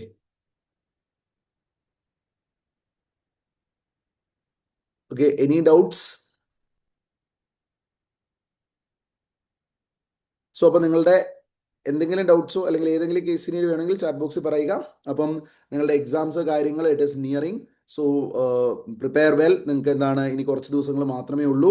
ഒന്ന് പോസ്റ്റ്പോണ്ട് ആയിട്ട് ഒരു 2-3 ദിവസത്തെ നിങ്ങൾക്ക് ഒരു ഗ്യാപ്പ് കിട്ടിയിട്ടുണ്ട്. സോ ഇഫക്റ്റീവ്ലി ആ ഡേയ്സ് നിങ്ങൾ യൂട്ടിലൈസ് ചെയ്യുക. അപ്പോൾ നിങ്ങൾ ലാസ്റ്റ് ഡേ ടൈമിൽ അങ്ങനത്തെ സംഭവങ്ങളിലൊക്കെ നിങ്ങൾ റിവിഷൻ കാര്യങ്ങളൊക്കെ ചെയ്യുമ്പോൾ നിങ്ങൾക്ക് ഏതാണ് ഈ അക്കൗണ്ടിങ് സ്റ്റാൻഡേർഡ്സ് ഇത് എല്ലാം വരുമ്പോൾ കുറേ ടോപ്പിക്സ് ഉണ്ട്. അപ്പോൾ അങ്ങനത്തെ സിറ്റുവേഷനിൽ നിങ്ങൾക്ക് ഓടിയെത്താനായിട്ട് പ്രശ്നങ്ങളുണ്ട്, അല്ലെങ്കിൽ നിങ്ങൾക്ക് ഇപ്പോൾ ലെറ്റസ് നിങ്ങൾക്ക് ഈ പറയുന്ന എക്സാം ഹാളിലേക്കൊക്കെ പോകുമ്പോൾ നിങ്ങൾക്ക് ഈ സാധനങ്ങളൊക്കെ ഒന്ന് റിവൈസ് ചെയ്യണമെങ്കിൽ നമ്മുടെ സ്പോട്ടിഫൈയിൽ ഞാനൊരു പോഡ്കാസ്റ്റും ക്രിയേറ്റ് ചെയ്തിട്ടുണ്ട് അക്കൗണ്ടിങ് സ്റ്റാൻഡേർഡ്സ് റിലേറ്റഡ് ആയിട്ട്. അപ്പോൾ നിങ്ങൾക്ക് എന്താണ് ജസ്റ്റ് കേട്ട് കേട്ട് കേട്ട് പ്രൊവിഷൻസ് കാര്യങ്ങൾ റിവൈസ് ചെയ്യാനായിട്ടാണെങ്കിലും you can use that thing. Just accounting standards എന്ന് പറഞ്ഞുകൊണ്ട് നിങ്ങളൊന്ന് സെർച്ച് ചെയ്ത് നോക്കിയാൽ മതി. You will get that. ഇതാണ് ആ ഒരൊറ്റ പ്ലേലിസ്റ്റേ കാണുള്ളൂ. എന്നെ പോലെ ഒരൊറ്റ പ്രാന്തനേ ഉള്ളൂ കേരളത്തിൽ, അതുകൊണ്ട് ആ ഒരൊറ്റ പ്ലേലിസ്റ്റേ കാണാനായിട്ട് പറ്റുള്ളൂ. അപ്പോൾ you can listen that freely, no issues. അപ്പം നിങ്ങൾക്ക് റിവിഷൻ കാര്യങ്ങൾക്ക് കുറച്ച് ചില പോയിന്റ്സ് എക്സാമിൽ ഓർത്തിരിക്കാൻ വേണ്ടിയൊക്കെ പോകുന്ന വഴിക്കോ ജസ്റ്റ് ഹെഡ്സെറ്റ് ഒക്കെ വെച്ചിട്ടോ നിങ്ങൾക്ക് കേൾക്കാൻ വേണ്ടി ഇഫക്റ്റീവ്ലി യൂട്ടിലൈസ് ചെയ്യാൻ വേണ്ടി you can take those things. ഇനി നിങ്ങൾക്ക് എക്സാം റിലേറ്റഡ് ആയിട്ട് നിങ്ങളോട് പറയാനായിട്ടുള്ള ഒരു കാര്യം, നിങ്ങൾ എക്സാമിനേഷനിൽ ചിലപ്പോൾ എക്സാമിനേഷൻ്റെ ക്വസ്റ്റ്യൻസ് ചിലപ്പം പാടായിരിക്കാം, ചിലപ്പോൾ നിങ്ങൾ നോക്കിയിട്ടുള്ള ക്വസ്റ്റ്യൻസ് ആയിരിക്കാം, ചിലപ്പോൾ നിങ്ങൾ കണ്ടിട്ടേ ഇല്ലാത്ത ക്വസ്റ്റ്യൻസ് വരാം. ബട്ട് ആ കണ്ടിട്ടേ ഇല്ലാത്ത ക്വസ്റ്റ്യൻസ് വരുന്നത് നിങ്ങൾ ശ്രദ്ധിച്ചു, ഏതൊരു അറ്റംപ്റ്റ് വന്നാലും മൊത്തത്തിൽ ഒരു 10 മാർക്സ് അല്ലെങ്കിൽ 15 മാർക്സ് അതിൽ കൂടുതലൊന്നും നിങ്ങൾ കണ്ടിട്ടേ ഇല്ലാത്ത ഒരു കൈൻഡ് ഓഫ് ക്വസ്റ്റ്യൻ വരില്ല. അപ്പോൾ നിങ്ങൾ വെറുതെ പാനിക് ആവേണ്ട ആവശ്യമില്ല. ബാക്കിയുള്ള ക്വസ്റ്റ്യൻസ് നിങ്ങൾ നോക്കുക. നിങ്ങളെ സംബന്ധിച്ചിടത്തോളം ഏതാണ് പുതിയൊരു അഡ്ജസ്റ്റ്മെന്റ്, പുതിയൊരു ക്വസ്റ്റ്യൻ വന്നെന്ന് പറഞ്ഞിട്ടുണ്ടെങ്കിൽ ആ കൂൾ ഓഫ് ടൈമിൽ അത് തന്നെ ശ്രദ്ധിച്ച് വായിച്ച് അതിലേക്ക് സമയം കളയാതെ ഓക്കെ അതവിടെ നിൽക്കട്ടെ, നമുക്ക് പരിചയമുള്ള ക്വസ്റ്റ്യൻ വേറെ ഉണ്ടോ എന്ന് നോക്കി പോയതിന് ശേഷം പിന്നെ വന്നത് റീഡ് ചെയ്താൽ മതി. അങ്ങനെ പുതിയ ക്വസ്റ്റ്യൻസോ പുതിയ അഡ്ജസ്റ്റ്മെന്റ്സോ ഉള്ള ഒരു സംഭവം വെച്ചിട്ടുള്ള ഒരു ക്വസ്റ്റ്യൻ ഉണ്ടെങ്കിൽ never start with that question. നമുക്ക് ചിലപ്പോൾ എവിടെയെങ്കിലും സ്ട്രക്ക് ആകുമോ ഇതൊന്നും നമുക്ക് പറയാൻ പറ്റില്ല. ഇനി നമ്മൾ ഓൾറെഡി എല്ലാവരും പറയുന്നതാണ് നമുക്ക് 100 മാർക്കാണ് അറ്റൻഡ് ചെയ്യേണ്ടത്, മൊത്തം 3 മണിക്കൂർ സമയമാണ്, 1.8 മിനിറ്റ്സ് ആണ് പെർ മാർക്സ് നിങ്ങൾക്കുള്ളത്. അപ്പോൾ ബേസിക്കലി നമുക്ക് വരുമ്പോൾ ഒരു ക്വസ്റ്റ്യൻ, ഒരു 14 മാർക്കിൻ്റെ ക്വസ്റ്റ്യൻ അറ്റൻഡ് ചെയ്യാൻ 25 മിനിറ്റ് സമയമാണ് ശരിക്കും നിങ്ങൾക്ക് അവൈലബിൾ ആയിട്ടുള്ളത്. ഒരു ബഫർ ടൈമും ഒക്കെ കൺസിഡർ ചെയ്തിട്ട് ഒരു 30 മിനിറ്റ് ടൈം നിങ്ങൾക്ക് എന്ത് ചെയ്യാം, ഒരു ക്വസ്റ്റ്യനിൽ സ്പെൻഡ് ചെയ്യാം. അപ്പോൾ നിങ്ങൾക്ക് കൺസോൾട്ടേഷൻ, അമാൽഗമേഷൻ അല്ലെങ്കിൽ പ്രിപ്പറേഷൻ ഓഫ് ഫിനാൻഷ്യൽസ് പോലുള്ള വലിയ ടോപ്പിക്സ് വരുമ്പോൾ ഇതായിരിക്കില്ല നിങ്ങൾ ഇപ്പോൾ എടുക്കുന്ന ടൈം. നിങ്ങൾ ചെയ്യേണ്ട ഒരു കാര്യം, ഇനിയുള്ള ദിവസങ്ങളിൽ നിങ്ങൾ കുറച്ചൊക്കെ എഴുതി പഠിക്കുക. എക്സാം എൻവിറോൺമെന്റിൽ തന്നെ നിങ്ങൾ എങ്ങനെ എഴുതുവോ ആ രീതിയിൽ പ്രോപ്പർ വർക്കിംഗ് നോട്ടും പ്രോപ്പർ ആയിട്ടുള്ള സ്ട്രക്ചർ വരച്ച് നിങ്ങൾ എഴുതി എത്ര ടൈം നിങ്ങൾ ഓരോ ക്വസ്റ്റ്യൻ എടുക്കുന്നുണ്ട് എന്നുള്ളതിൻ്റെ ഒരു ടൈം വൈസ് ഉള്ള സംഭവം കൂടി നിങ്ങൾ നോക്കുക. അതിൽ നിന്ന് ഏതെങ്കിലുമൊക്കെ സംഭവത്തിൻ്റെ വർക്കിങ്സോ കാര്യങ്ങളോ എന്തെങ്കിലും കുറച്ച് നിങ്ങൾക്ക് കുറച്ചുകൂടി ആൻസർ ക്രിസ്പ് ആക്കണം അങ്ങനെ എന്തെങ്കിലും തോന്നുന്നുണ്ടെങ്കിൽ ആ സാധനങ്ങളൊക്കെ നിങ്ങളൊന്ന് റിഫൈൻ ചെയ്തെടുക്കണം. ഇനി ഒരു 30 മിനിറ്റ് 35 മിനിറ്റ് കൂടുതൽ ഒരു ക്വസ്റ്റ്യനിൽ ഇരിക്കാൻ നിങ്ങൾ നോക്കരുത്. നിങ്ങൾ ക്വസ്റ്റ്യൻ കംപ്ലീറ്റ് ചെയ്യുന്നതിനേക്കാൾ നിങ്ങൾക്ക് എന്താണ് 100 മാർക്സും അറ്റൻഡ് ചെയ്യുക എന്നുള്ളതും it is very very very very important. അപ്പോൾ നിങ്ങൾ ആ ഒരു സംഭവം മനസ്സിൽ വെച്ചുകൊണ്ട് നിങ്ങൾ പ്രിപ്പയർ ചെയ്യുക. All the very best for your exams. Okay.